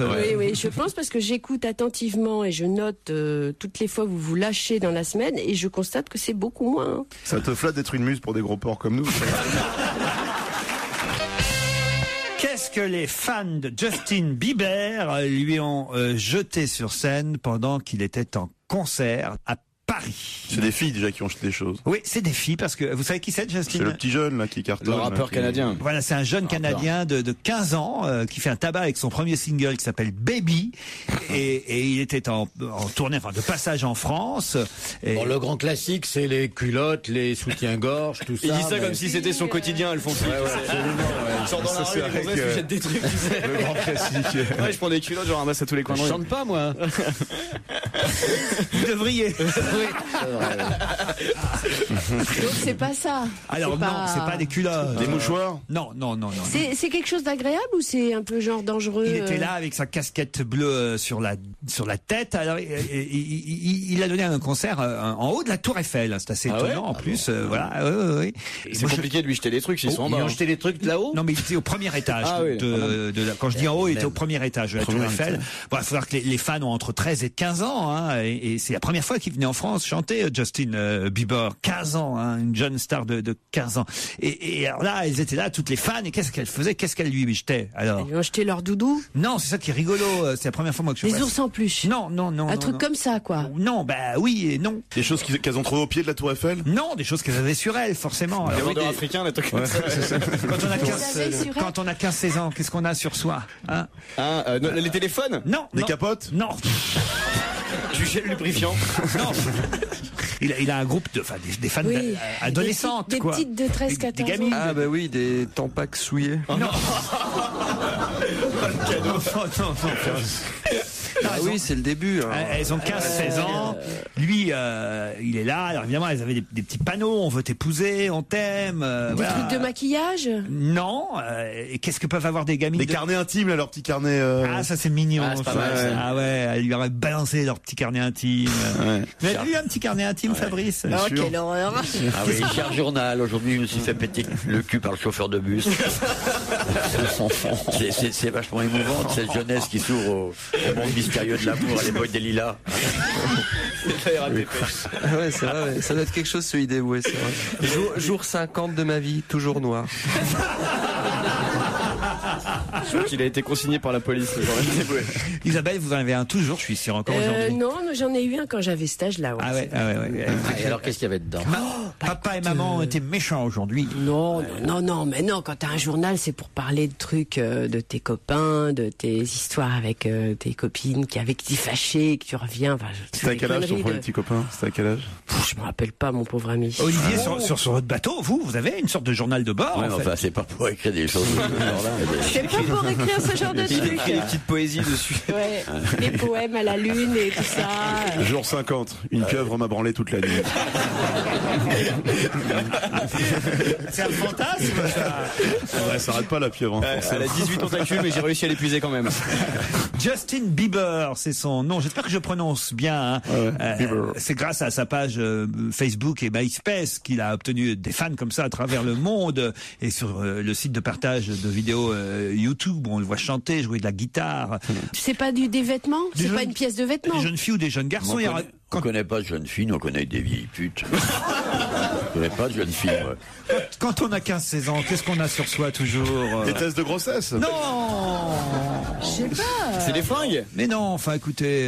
des chewing-gums? Je suis sûr, tenez, on a des jeunes filles de 15-16 ans là, ici aujourd'hui. Tiens, Daniel, qu'est-ce que t'as toujours sur mademoiselle, je suis sûr si vous la fouillez, mademoiselle... Enfin, je veux dire... Qui s'en charge? Des chewing-gums? Non, on se rapproche. Des bonbons à la menthe. Des bonbons. Des bonbons, tout simplement. Bonne réponse de Joujou et Isabelle Motro. Mais attends, Elle lui jetait des bonbons, évidemment. C'est pour montrer qu'elles savent sucer. Mais tous les ados ont des bonbons. Quand Eboué lui jette des réglisses, c'est bon signe. Non, mais c'est vrai. Tous les ados ont toujours eu des bonbons. Ah ouais. Ben, bien sûr. C'est pas spécifique aux ados. Mais si, enfin, c'est du shit, les ados, pas des bonbons. Mais bien sûr que si vous les voyez acheter pour 2 francs, enfin 2 euros, 3 euros de trucs. Alors, toutes les boulangeries, ils sont là, ils ont toujours des tas de trucs sur eux. Vous avez des bonbons sur vous, mademoiselle? Vous n'avez pas de bonbons sur vous? Elle est grande, elle a plus. Vous en voulez? Elle est majeure, la petite. Ah, ça y est, on peut se lâcher enfin. Non, mais on a franchi un cap là, c'est sûr. Non, stop. La demoiselle, heureusement, elle a son papa à côté d'elle. Donc non, c'est son mec. Je pense Je sais pas comment des gens peuvent encore venir voir cette émission. J'en sais rien. J'adore le père, moi, qui fait semblant de rire, il a envie de nous mettre une grosse mandale dans la gueule. Il a envie de nous mettre la gueule. Il n'a pas tort. Hier soir au théâtre, vous aviez, mais c'est assez terrible, je dois dire, Gaspard Proust. Quel âge avait, parce que hier soir j'étais au studio et Gaspard, il y avait qui au premier rang, un gamin, quel âge? 10, 12 ans, je connais pas. Les garçons, j'arrive pas à évaluer. 10, 12 ans. Et alors, mais c'était assez incroyable parce qu'il se marrait. Et il te jetait des bonbons comme ça? Non, il était avec son grand-père. Il était avec son grand-père, mais et l'autre qui disait des horreurs. J'avais honte. Et le gamin riait en plus. Moi, ça m'arrive souvent aussi. Il y a des enfants qui viennent voir ton spectacle? Mais plus en loge après le spectacle. Et bon après-midi à tous avec du rire jusqu'à 18h30. Laurent Ruquier et le meilleur d'On va se gêner. C'est sur Europe 1, bien entendu. Europe 1, on va se gêner. La question, citation. Qui a dit quoi? Quoi? Qui a dit « J'ai déjà dit que je ne serais pas candidat en 2014 ». Monsieur Copé. Non. Non, c'est quoi les élections de 2014? Pas les présidentielles, bien sûr. C'est ça la question. C'est la mairie de Paris? Alors? C'est pour la mairie de Paris? Delanoë. C'est Bertrand Delanoë. Bonne réponse de Philippe Gueluc. Voilà. Bertrand Delanoë qui prépare sa succession déjà sans pression, nous raconte le journal gratuit 20 minutes, qui est d'ailleurs le journal le plus lu au quotidien, si on en croit les derniers chiffres parus récemment. Alors évidemment, il y a la presse quotidienne payante, c'est toujours le journal L'Équipe qui est en tête. Mais en revanche, tous journaux confondus, c'est 20 minutes, le journal gratuit qui est le plus lu en France. Et 20 minutes nous révèle que, en gros, Bertrand Delanoë, je caricature un peu, mais il en fout plus lourd. Genre, il vient quasi plus aux réunions, il laisse Anne Hidalgo, il dit c'est elle qui fera de toute façon qui me succédera. Il est pris dans les embouteillages ou quoi? Ben non, mais en gros il a compris que c'était fini quoi. Peut-être qu'il a d'autres ambitions, vous me direz, hein. Mais en tout cas, comme il a décidé qu'il serait pas candidat en 2014, il laisse les dossiers gérés par d'autres en quelque sorte. C'est compréhensible, c'est quand même dans 5 ans. Non, mais je trouve que c'est normal. Moi, vraiment, je ne veux pas là pour défendre Delanoë, mais quand on a mené une maison comme ça, aussi grosse, aussi importante, avec des collaborateurs qu'on aime, on leur laisse certaines tâches. Non, mais tu rigoles. Et on n'a plus besoin d'être là tout le temps. Il a été réélu quand? Il y a un an. Il y a un an, je te rappelle. Oui, il y a un an. Et qui passe la main à la limite 2 ans avant la fin de son mandat, je comprends, mais là, c'est un petit peu tôt quand même. Dans ses propres rangs, on admet un certain relâchement. Moi, je vous dis ce qui est écrit. Relâchement. Voilà. Le dossier, par exemple, d'Autolib, les voitures électriques en libre service, prend 1 an de retard. Bon, il sermonne mollement son adjointe chargée des transports et insiste. J'ai déjà repoussé ce dossier d'1 an. Je souhaite que ce soit mis en service en 2010. Même flingue sur le sujet des tours qu'il veut voir émerger au port de la capitale, mais qui connaissent un double problème. La crise financière qui pourrait décourager les investisseurs et aussi l'opposition de certains Parisiens et particulièrement des Verts. Il était absent en séance lors du débat sur ce thème au Conseil de Paris de mars dernier. Il a confié la tâche à Anne Hidalgo. Bref, il délègue les gros dossiers et bon, il se dit voilà, de toute façon... Il vient de plus en plus en short et en pantoufles. Il attend la plage à Paris. 1 an, jour après sa réélection, le maire de Paris affiche une force tranquille, la mine hâlée et le visage reposé, loin des coups de sang et de stress de son premier mandat. Bon, après tout, pourquoi pas, hein. Alors celle dont on nous redonne des nouvelles aussi 1 an après les municipales, Françoise de Panafieux. Madame de Panafieux. Elle avait disparu en relais. On l'a oublié, Françoise de Panafieux. Ben non, elle s'est acheté une Fiat jaune. Voilà ce qu'on nous... C'est un joli projet. Et elle s'est remise au tennis. Je retourne au tennis 1 fois par semaine. J'avais laissé tomber pendant 2 ans alors que j'étais classé 15. C'est classé 15, wow. C'est bien 15. Mais jouer au tennis et avoir une Fiat jaune, c'est vraiment obsessionnel quand même un peu. Oui, au niveau de la balle. La couleur, mais elle va se faire des cheveux blancs si elle continue. Elle a tapé sa voiture avec sa raquette. Ouais, voilà quoi. Elle a acheté des chaussures en raquette. Ah oui, chaque fois que tu mords sur la ligne blanche avec la voiture jaune, tu fais out. Elle s'est acheté cette Fiat 500 d'occasion jaune pétard. Elle dit, elle m'a tapé dans l'œil. Je me suis dit qu'il me fallait une petite voiture sympa, vu que je n'avais plus de chauffeur, du fait qu'elle avait laissé son mandat de maire aussi dans le 17e arrondissement. Alors là, de sa propre initiative. Donc c'était assez courageux de sa part. Et là, elle se rend quand même aux commissions de l'Assemblée nationale en tant que députée, parce qu'elle est toujours députée, mais elle s'y rend avec ses propres moyens. En tant que députée, ils n'ont pas de chauffeur. L'Assemblée ne me parle que de ça, dit-elle. De sa voiture jaune? Oui, de sa Fiat 500. C'est la voiture. C'est le problème le plus important en France en ce moment, je veux dire. Elle dit c'est la voiture la plus connue de Paris. Tout le monde se fout de ma gueule. Maintenant, on saura quand on vous. C'est une voiture Ricard. Mais par contre, elle a combien de mois ou d'années de contrat avec Fiat, là? Parce que tu trouvais que ça fait de la pub? Ben oui, tu sais, quand d'un coup t'as une interview et elle te parle que de Fiat, tu vois. Mais il paraît qu'elle a dit que si quelqu'un qui n'a pas une Fiat 500 à 50 ans a raté sa vie. Non mais voilà, c'est rigolo. Elle dit c'est la voiture la plus connue de Paris. Maintenant, on saura quand on verra une Fiat jaune passer dans Paris. Même pas un fieu. En plus, elle est plutôt sympathique, même. Bien sûr qu'elle est sympathique, elle est gentille comme tout. Si ça se trouve, elle veut pas juste avouer qu'elle est rentrée dans la poste.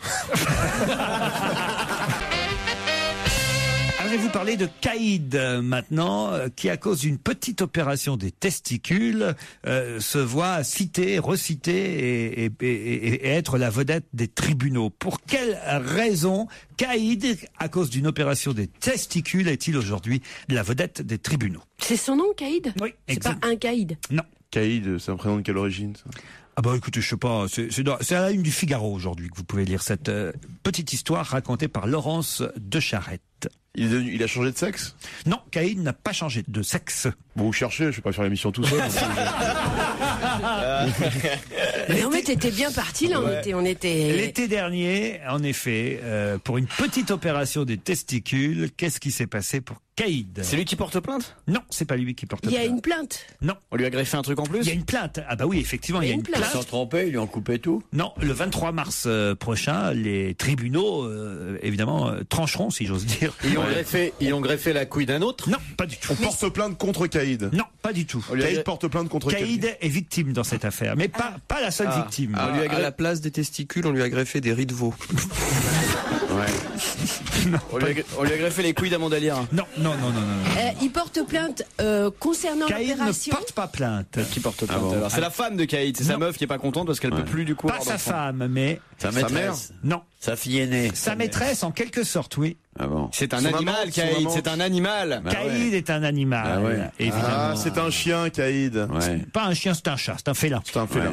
Le chat est un Alors, il a été opéré, il a été castré et en fait, il s'avère qu'il a été mal castré, qu'il a eu des petits.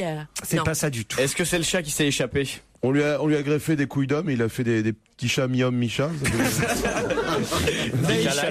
oui, non.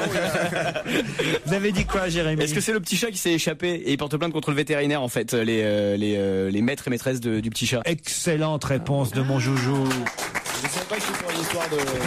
Qu'est-ce que c'est? En fait, c'est un chat qui est donc qui s'est fait opérer chez le vétérinaire. Je vous raconte si vous voulez. Si tu veux. Patricia, on est l'été dernier. Hein, oui. Plein les été. cigales. Patricia dépose son chat Caïd pour une petite opération des testicules. Oh non. Le chat s'enfuit de chez le praticien avant l'intervention. C'est normal, ça, on comprend ça. Ah oui, je comprends. Jamais, en tout cas, on ne retrouvera le chat et jamais le chat n'est revenu chez Patricia. Bah évidemment. C'est salope qui l'emmène chez le matin pour faire couper les couilles. C'est immonde. C'est pas gentil. Il a bien fait ce chat. L'enseignante rémoise, Patricia, a donc décidé de porter l'affaire devant le tribunal. Elle demande réparation d'un préjudice affectif pour la perte de son chat. Alors voilà, le problème, c'est que d'un point de vue juridique, le chat est un meuble. Les bêtes sont classées dans la catégorie des meubles. Rapide pour un meuble. C'est drôle. Donc, en pratique, la valeur affective d'un animal de compagnie... Chez Ikea, ils vendent des chats en ce moment. Tu les manges comme ça après. Les chats en kit. Ah ouais. Oui, t'as les couilles d'un côté, le chat de l'autre. Tu montes ton chat comme ça. Et en tout cas, on ne sait pas si elle sera indemnisée pour la perte de son chat et surtout pour la valeur sentimentale de Caïd. Le tribunal en décidera. C'est une belle histoire. C'est très beau. Ah ouais, surtout, elle l'aimait tellement qu'elle l'emmène chez le veto pour se faire couper les couilles. Vous avez raison, même. Elle doit vivre seule, celle-là. Hein. Oh, écoutez, c'est tout. Elle a peut-être des élèves. Elle doit vivre seule. Elle a peut-être des élèves qui nous écoutent. Les élèves devraient se méfier d'elle si elle les emmène chez le veto qui part vite. Chez le veto. Non. Vous avez bien forcément, vous aussi, cher Olivier, vous avez des chiens dans votre manoir. Mais moi, j'irai pas couper les couilles de mes chiens, c'est dégueulasse. Ah ouais. Les animaux, il faut les laisser vivre quand même. Je la foutrais en tôle, moi, pour maltraitance intentionnelle à un animal, privation de liberté, en fait. Que la liberté de jouir appartient aux animaux aussi. Et c'est dégueulasse qu'elle fait, cette salope. Isabelle Motro, vous avez bien un chat, oui. J'étais sûr. Et vous l'avez castré ou pas? Oui. Ah bah oui, elle l'a castré son chat. Oui, regarde le regard réjoui. Dégueulasse. Je l'ai castré, mon chat. Dominatrice folle. Ouais, pour une fois que je peux faire ça impunément, tu vois, j'allais quand même pas m'en priver. J'achète des chats uniquement dans pour ce les but. castrer. Moi, et après je les relâche dans la nature. Moi j'ai un lévrier afghan. Ouais. Je l'ai juste fait circoncire en fait. Europe 1, on va se gêner. Attention, challenge. Auditeur contre chroniqueur. Bonjour Marie-Claude. Bonjour à toute l'équipe. Vous allez bien? Très bien, merci. Bon, quel temps il fait du côté d'Avignon? Moyen, il y a un peu de vent, il y a un peu des nuages. Okay. Bon, moyen. Et qu'est-ce que vous faites sur Avignon, ou en Avignon, ou à Avignon? Car toutes les formules sont possibles. Ouais, je suis mère au foyer. Mère au foyer, combien d'enfants? 3. Et évidemment, Olivier s'interroge, quels sont les prénoms de vos 3 enfants? Les prénoms de mes 3 enfants, Sylvain, Jérôme et Nathan. Ah oui, vous savez par cœur. Oui, quand même, oui. Ça, je retiens bien, ça va. C'est vrai, les mères au foyer, donc ça à foutre. Pas difficile de retenir 3 prénoms, il n'y a que ça à faire. Ouvrir un sachet de purée lyophilisée, leur filer du poisson congelé. Un frionneur. Elles n'avaient pas honte un peu de faire feignasse comme ça chez lui? Non, absolument pas. Je n'ai aucun scrupule. Bon, enfin, femme au foyer, c'est un vrai travail. Si elle veut être l'égale de l'homme, faut pas qu'elle fasse femme au foyer. Ah bon? Vous êtes d'accord avec ça, Isabelle Motro? Absolument pas. Quelle question. Vous êtes d'accord pour être femme au foyer, vous? Non, mais moi je pense qu'il faut choisir ce qu'on fait. Et à partir du moment où c'est un choix, pourquoi pas? Ça me dérange pas. C'est un choix, Marie-Claude? Absolument. Parce que votre mari, qu'est-ce qu'il fait, votre mari? Actuellement, il est retraité. Ah, mais les enfants sont très grands, alors?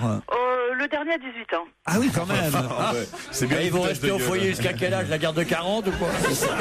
Il y en a encore 2 j'ai encore 2 étudiants, donc bon. Donc ils sont chez eux. Ouais, dans 48 ans. Il faut leur faire les devoirs le soir et tout. Voilà, faut les aider aux devoirs, exactement. Marie-Claude va affronter Clément, qui lui est parisien. Tiens, il y a longtemps qu'on n'avait pas eu un parisien. Bonjour Clément. Bonjour Laurent. Bonjour à tous. Et vous êtes parisien de naissance ou Non, du tout. À moitié lillois, on va dire. À moitié ch'ti. Donc. Voilà. Et Clément fait quoi dans la vie? Alors, si tout se passe bien, dans un mois, je suis designer. Designer. Ah, très bien. Et vous allez designer quoi? Des objets pour Bonaldi, soit des bateaux pour Kersozon. Ah, vous pouvez designer des bateaux pour Olivier, alors? On sait jamais, ça peut arriver. On verra. Bien. Olivier, gardez l'adresse de Clément, on sait jamais. Hein. Voilà, ça m'intéresse vachement. Ouais. Et garde celle de Marie-Claude. Un designer qui vit à Paris pour faire mes bateaux. Comment j'y avais pas pensé avant, putain. Clément, Marie-Claude, vous allez peut-être partir pour l'île de Ré si vous répondez plus rapidement que mes petits camarades autour de cette table. Ils vous donneront 5 secondes d'avance pour savoir qui... Est-ce que, Laurent? Oui. Excusez-moi, est-ce que... Il y a quand même 5 garçons et 2 filles. Est-ce qu'on peut avoir quelques secondes de plus? 5 garçons et 2 filles. Comment ça, 5 garçons et 2 filles? Michalak, on n'est pas encore là. Il y a Madame Motro et Mademoiselle Michalak, non? C'est con de perdre sur une vanne, quoi. Ouais. C'est con, enfin, je veux dire. C'est vrai que c'est la personne qui veut que là, on va se démener. Là. Je suis pas sûr que Jérémy ait la réponse à cette question. Alors, vous avez vos chances, Clément et Marie-Claude. Alex Sokolo et Joël Cohen vont adapter les aventures à l'écran d'un héros, un héros de bande dessinée, dessin animé, qu'on n'avait encore jamais vu en long métrage au cinéma. Bientôt, on pourra aller voir au cinéma grâce à eux. Qui ça? Gaston Lagaffe? Non. Gaston Lagaffe a déjà été adapté au cinéma. Le Marsupilami? Et c'est Roger Mirmont qui jouait Gaston Lagaffe. C'est un personnage pour enfants? C'est un personnage. Sokolo, oui. Alors, Alex Sokolo et Joël Cohen vont adapter pour le cinéma les aventures de... Un personnage pour enfants? Pour enfants, oui, on regardait quand on était enfant, mais je crois que les adultes l'aiment bien aussi. Jean-Pierre Trébert? Non. Ce sera adapté. Speedy Gonzalez, non? Tarzan? Speedy Gonzalez, bonne réponse de Clément. Génial, non, Speedy Gonzalez. Et qui est-ce qui va jouer? Désolé, Marie-Claude. Ah, mais il n'y a pas de problème, vous êtes beaucoup plus rapide que moi, il n'y a pas de souci. Et oui, c'est lui, Clément, qui est le nouveau Speedy Gonzalez du challenge auditeur. Et effectivement, le film mêlera animation et prise de vue réelle, un peu comme, vous souvenez, Roger Rabbit, par exemple. Ah oui, d'accord. Voilà, et ce sera le style de ce film qui nous permettra de voir Speedy Gonzalez. C'est une souris, hein. C'est une souris. Comment il faisait déjà Speedy Gonzalez? Speedy. Arriba. Ah, voilà. Ah, vous le faites bien, Jérémy. Vous pouvez me le refaire? Arriba. Pendant 1h30, ça peut être lassant en même temps. Et je confonds. Est-ce que de temps en temps, il courait pas derrière Bip Bip le coyote là? Non, tu confonds. Ça, c'est une version gay, c'est Stevie Gonzalez. Ça n'a rien à voir. Non, lui, il est du Mexique ou de la Colombie, Speedy Gonzalez. Ouais, mais il me semble que parfois on le voit aussi avec Bip Bip Bip. Ça, j'adore ça avec le coyote qui se prend toujours le tunnel. Tex Avery, ou c'était. Tu sais, il y a un faux tunnel. C'était méchant. Il peint l'entrée du tunnel et C'était méchant. Ah ouais? Le pauvre coyote, à la fin, il faisait pitié, je trouve. Moi, je préférais Tom et Jerry. Ah, ça, qu'est-ce que t'as dû te faire chier au Havre pour aimer des trucs pareils? C'est effrayant, quand même. Et vous avez regardé quoi, Gaspard Proust, dans Des votre... trucs tragiques, Bergman et Sans famille.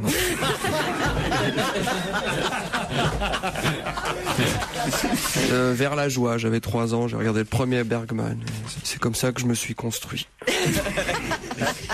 Clément, vous partez pour l'hôtel Richelieu 4 étoiles qui vous accueillera le temps d'un week-end en demi-pension dans un de ses cottages supérieurs, restaurant gastronomique sur la terrasse face à la mer. La Flotte, vous connaissez? C'est super.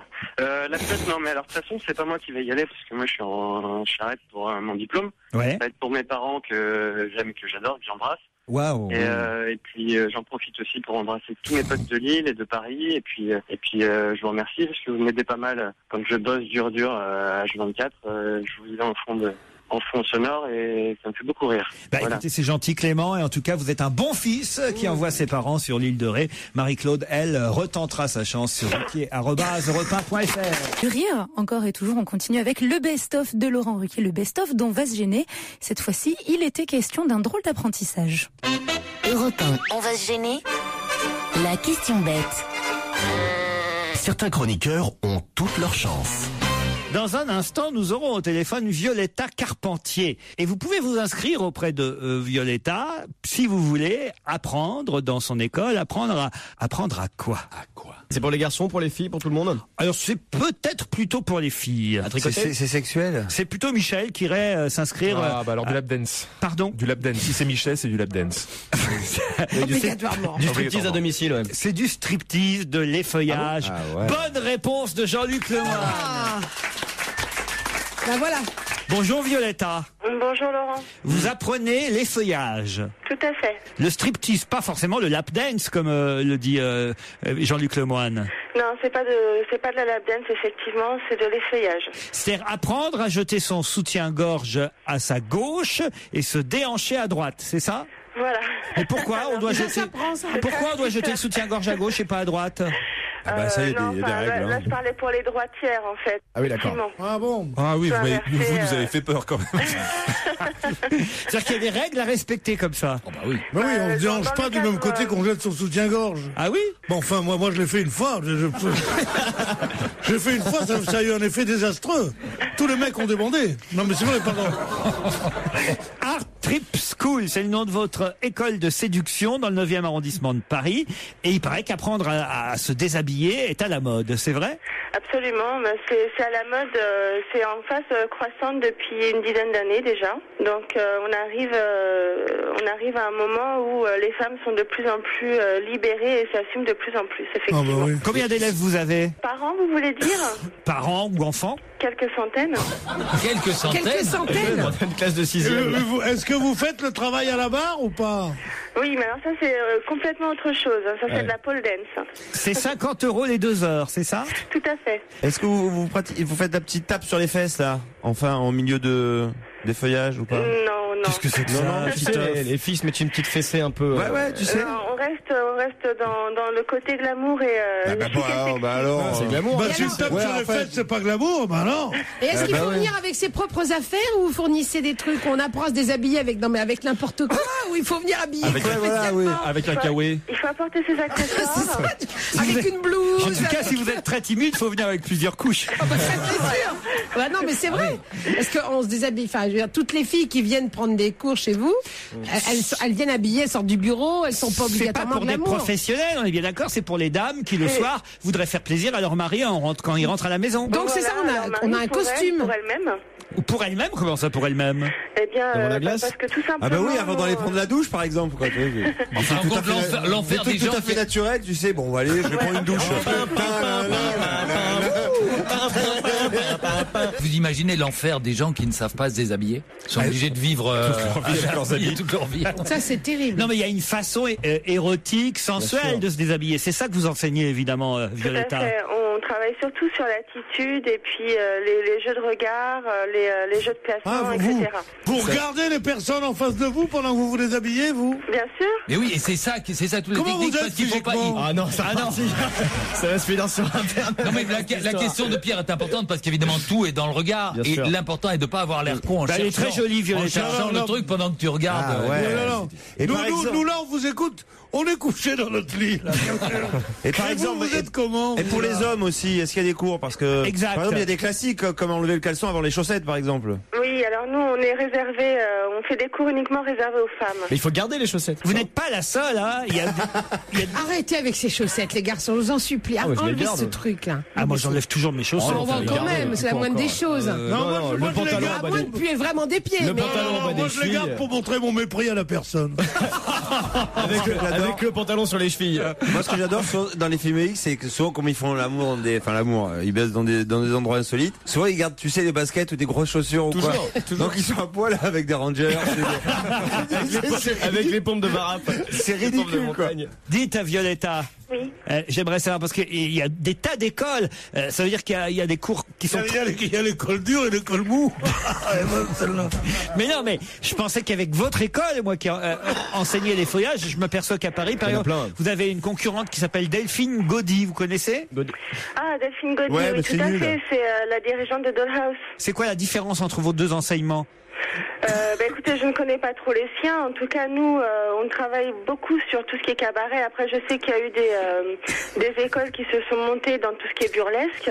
Voilà, elle est dans les feuillages burlesques. Voilà, Non, moi je rigole pas. C'est quand t'enlèves ton jogging. En faisant un sketch, ouais. Elle enlève les bas, il y a un trou à la culotte, quoi.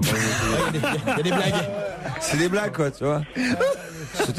Mais Violetta, si vous faites les personnes âgées, on peut peut-être vous envoyer Daniel du public pour un petit cours. Ah bah écoutez, je pense qu'il va y avoir du travail. Oui, parce qu'elle le fait spontanément, mais c'est pas très au point pour l'instant. Mais quels sont les âges de votre plus ancienne et de votre plus jeune? Voilà, la plus jeune et la plus ancienne. Ça va de 25 à 35 ans. Ah oui. À 35 ans, on va mettre les feuillages. Ça monte jusqu'à 55. 55. Mais est-ce que ça peut pas être suspect, par exemple, un couple qui est marié depuis 10-15 ans ou quoi? Ça, c'est vrai. Et puis bon, d'un coup, elle dit tiens, voilà quoi, elle dit rien à son mari, elle lui fait la surprise. Elle prend 2-3 cours des feuillages, puis le soir, elle pense faire une surprise à son mari, et elle fait un super striptease, super sexe. Je suis pas sûr que ça fasse plaisir de la manière. Ça fait plaisir, il lui dit mais qu'est-ce que tu fais, Germaine? Il dit je m'appelle Daisy, elle dit. Non mais généralement elle prend une claque parce que où t'as été apprendre tout ça? Apprendre tout ça, salope. Ou alors tu veux pas arrêter tes conneries, je regarde le match. Les feuillages. T'as encore dépensé de l'argent avec ta nuisette? Les feuillages burlesques a un aspect militant, féministe et subversif. Nous dit par exemple Juliette Dragon. Juliette Dragon. C'est un pseudo, c'est pas possible. C'est un nom de bateau, ça, Juliette Dragon. C'est vrai que par rapport à Martine Panthère. Juliette Dragon, elle enseigne aussi les feuillages. C'est plutôt Jules Dragon. C'est une concurrente à vous aussi, Juliette Dragon. Elle fait du burlesque. Elle fait du burlesque aussi. Elle est au cabaret des filles de joie à Ménilmontant. Et elle a lancé elle aussi une école qui compte organiser le premier festival burlesque de Paris en octobre. Leur modèle, c'est Rita Hayworth quand elle enlève son gant dans Gilda. Mais c'est pas burlesque, ça. C'est pas burlesque, c'est ce qu'il y a de plus beau. C'est ce qu'il y a de plus excitant. Ah oui, plus excitant quand elle enlève son gant comme ça. Je me souviens, elle rentrait à la maison après. Je faisais refaire le truc. Et après on lui voit une cheville. Après on lui voit une cheville. Et dans la fièvre, attends ce soir au vin, c'est ça qu'elle chantait, Gilda. C'est moins excitant. C'est moins excitant, ça. Tu sais pas que j'en ai rendu fou avec cette chanson. J'ai une dernière petite question. Violetta, une question de Titoff. Est-ce que les cours, c'est des cours en groupe ou mixte? On a des cours individuels à domicile, effectivement, où on personnalise beaucoup plus l'offre en fonction de la demande de la cliente. Et on a des cours collectifs, effectivement, en salle. Et on peut venir juste pour mater? Non. Non. Est-ce que le cours collectif, ça veut dire que le soutien-gorge, tout le monde enlève son soutien-gorge, le jette à gauche. Non, le cours collectif, celui qui gagne, qui a la meilleure note, c'est celui à qui il reste encore des vêtements quand tous les autres sont nus, logiquement. Parce qu'évidemment, il faut faire durer le plaisir. Donc la fille qui a encore, je sais pas, un soutien-gorge, alors que les autres sont déjà toutes nues. Ah non, le soutien-gorge, c'est ce qu'on enlève d'abord, avant la culotte, ou il y a un sens, oui? Ah non, la culotte en dernier. Non, d'abord on enlève sa perruque. Une dernière. C'est quoi l'ordre? Dites-nous l'ordre des choses. Alors, on imagine qu'on part sur une tenue de base avec un tailleur-jupe et un chemisier. Classique. Ouais. Donc on enlève la veste. Oula, oui, d'accord. La jupe. Oh, ouais.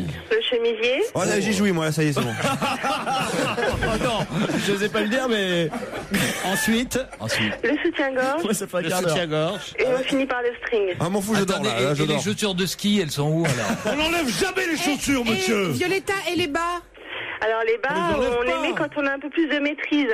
Ah oui, c'est en deuxième année ça. Ou quand il fait froid, quoi. J'ai une. Mais il faut Laurent, un master. Moi, ce qui me fait rire, c'est que Laurent a tout noté l'ordre, parce que je pense que ce soir, il va bien s'amuser. On vous remercie, Violetta. C'est votre vrai nom, Violetta Carpentier? Tout à fait. Carpentier, c'est votre vrai nom? Tout à fait. J'avais un doute. Manu Payet, notre invité d'honneur. Manu Payet est à l'affiche d'Audition, une pièce de Jean-Claude Carrière, mise en scène par Bernard Murat, avec aussi Roger Dumas et Jean-Pierre Mariel. Question, bravo Fabrice. La pièce s'appelle Audition, c'est au théâtre Édouard VII. Oui. Et c'est vos grands débuts au théâtre, Manu Payet. Eh oui, c'est la première fois. Et surtout avec une affiche formidable. Vous vous retrouvez aux côtés de Marielle, c'est un rêve, ça. Vous avez vu ça, Laurent? Un rêve de gamin, non? Ah oui, un rêve de gamin, qui est toujours aujourd'hui que je suis resté gamin, puisque quand même Jean-Pierre mesure 6 mètres. Oui. Moi, je suis petit comme Jérémy. T'es gonflé quand même. Ouais. Tiens, je te contredis pas, j'en suis là. Et alors, il est sympa, à part faire 6 mètres, on se dit que ça doit pas être facile de bosser avec un mec comme Marielle, non? Pourtant, non, si, si. Il a l'air un peu bougon, un peu, non? Oui, parfois, ouais. Je te rappelle qu'on est tous les jours avec Kersozon, nous. Hein. Oui, c'est ce que je voulais dire. C'est indélicat vos interventions. Hein, là, Audition, c'est au théâtre Édouard VII avec Roger Dumas qu'on adore aussi, Hubert Saint-Macary et Kim Thiriot, j'espère que je prononce bien son nom. C'est bien prononcé. Et puis le trio Jean-Pierre Mariel, Audrey Donna, Manu. Dana. Là, c'était mal J'ai dit prononcé. quoi? Donna, c'est les sandwichs. C'est les sandwichs, ça n'a rien à voir. Dana. C'est les trucs que tu bouffes sur l'autoroute. Audrey Dana, bien sûr, Jean-Pierre Mariel, Manu Payet, que vous ne connaissiez pas alors, Olivier de Kersauzon. Alors vous vous permettez comme ça de donner des coups à nos invités? non, mais il répondait pas aux questions que je lui posais. Il disait, mets ta main sur le micro et réponds aux questions que je te pose. C'est déjà assez gentil de m'intéresser à lui quand même. Il faut se défendre dans ces cas-là, tu le cognes dans l'épaule. Et pourtant, peut-être avec votre bateau. Non, me mêlez pas, me mêlez pas mes bateaux à vos cochonneries. Ah, si, peut-être avec votre bateau, vous êtes allé au moment où Manu était encore enfant dans son île lointaine. Vous êtes allé, voilà, à la rencontre de cet enfant qui vous a demandé un autographe, alors que vous vous souvenez, Manu, quand vous êtes allé demander un autographe? C'est quoi son île? Vous aviez 10 ans. La Réunion. Mais oui, je me souviens très bien. Il m'avait d'ailleurs déjà tapé à l'époque. C'est pour ça qu'il a pas grandi. Pourquoi elle a fait la grimace quand j'ai dit la Réunion, Olivier de Kersauzon? Il a fait la grimace. C'est pas un bord de mer très intéressant. C'est dans l'océan Indien. J'aime pas l'océan Indien. Ah oui, c'est normal. Il est compliqué celui-là. Vous voulez quoi? Vous voulez un océan qui docile? Bah moi je serais vous, j'arrêterais là tout de suite. Là vous n'avez pas bien l'habitude, cher Manu. Ça m'a échappé, je m'excuse. Vas-y, je suis là, c'est un problème. Vas-y, je présente mes excuses. Je peux vous avoir un autographe de Michel Drucker? Désolé. S'il y a un problème, j'interviens de toute façon. Non mais c'est vrai, pourquoi vous n'aimez pas l'océan Indien? On peut savoir. C'est dégueulasse, il y a les malgaches, tout ça. Il y a des roses dans l'eau.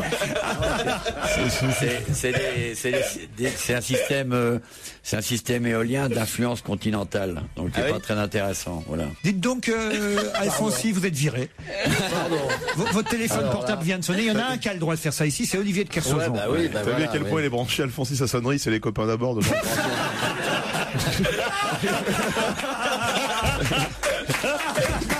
Je comprends pas, j'avais mis le silencieux. Bah oui, ça c'est un truc de Corse. Comme tout bon Corse. Joli.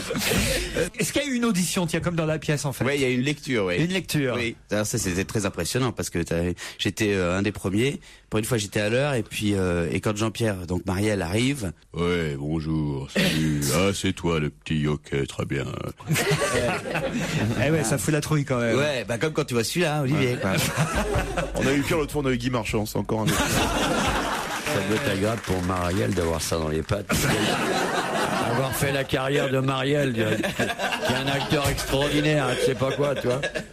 Peut-être il doit vieillir ou avoir des susurrescences, se faire appeler par Bernard Murat, se faire remettre ce clébard-là dans les pattes. Moi, je serais pas content si j'étais Génial, je suis en train de me faire défoncer par Kersozon. C'était votre rêve? Bah oui, tu sais, on arrive à un pic de la carrière, là, quand tu te fais défoncer par Kersozon. J'ai commencé par me faire défoncer par Ruquier, moi. Oui, mais toi, t'es récurrent dans l'émission. Donc, comment il vous appelle, Jean-Pierre Marielle? Je parle en coulisses. Il vous appelle Payette ou pas, alors? Ouais, il dit, oui, parfois, ou Manet Paillu. Ou alors, il arrive, il dit, comment il va, cet homme-là? Ou alors, il dit, t'as une cigarette pour un ancien de la coloniale? Vous faut rappeler que vous avez démarré à la radio, hein, là-bas à La Réunion. Vous étiez animateur radio avant de venir. Ça devait marcher à La Réunion, alors. Mais ça marchait pas mal. Avant de venir en métropole. Il aime vraiment pas l'océan Indien. Qu'est-ce que vous avez contre Manu Payet, qui est adorable? J'ai rien contre lui, j'en ai rien à foutre. Je plains Jean-Pierre Marielle d'être obligé de jouer avec lui, c'est tout. Je peux te dire que il est ravi. Mais je pense que c'est la femme de Murat qui n'aime pas Marielle. qui a eu l'idée de le choisir parce qu'elle n'aime pas Marielle, elle le trouve vulgaire. Alors que moi je trouve qu'il est seulement un peu grossier. Mais moi je serais Marielle, ça me ferait vraiment chier. Une carrière aussi brillante, se retrouver à Guigny. Cette espèce de coquère sans oreille là. Il a mis du temps à chauffer, t'as vu? Ouais, non, mais quand il est parti. Je suis désolé Manu, parce que franchement... ça me fait vachement plaisir de voir un jeune de toute façon. Mais ouais. Ah oui. Ouais, parce que... Regarde ça Olivier, c'est des Nike. Il faudrait peut-être avoir des filles de temps en temps, parce que là, tu nous as quand même ramassé. Alors, la semaine prochaine. Tous les croutons de il y a qui la semaine prochaine? La semaine prochaine, il n'y a que des filles. Il y a qui, par exemple? C'est une bonne idée. Ils viennent parce que vous vous barrez, justement. C'est marrant, pendant que vous êtes là, il n'y en a pas une qui veut venir. Avec ça, tu fais rire au Havre, mais ça t'arrête là. Laisse tomber. Le comique régional. Tu sais, les filles. Le comique du Vieux-Port. Ah non, ça c'est Titoff, le Vieux-Port. Il faudrait quand même expliquer le premier indice musical mais oui, alors. que j'ai diffusé tout à l'heure.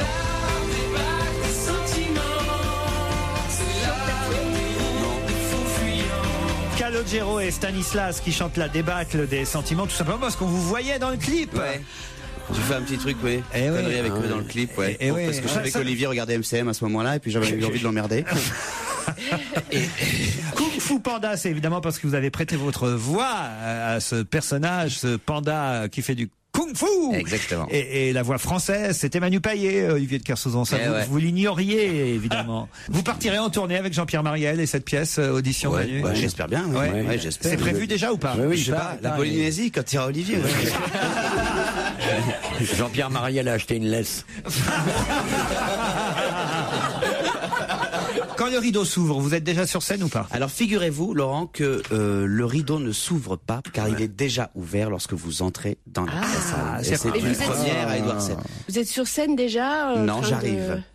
J'arrive quasiment presque en même temps que les gens. À voir, hein. Oui, c'est formidable. Olivier, 2 secondes. Souquet, 2 secondes et puis on va... Il a eu tout à coup la voix de Miller. Dites ce que vous voulez. Vraiment, la laisse et tout, j'ai pris. Mais pas la voix de Miller.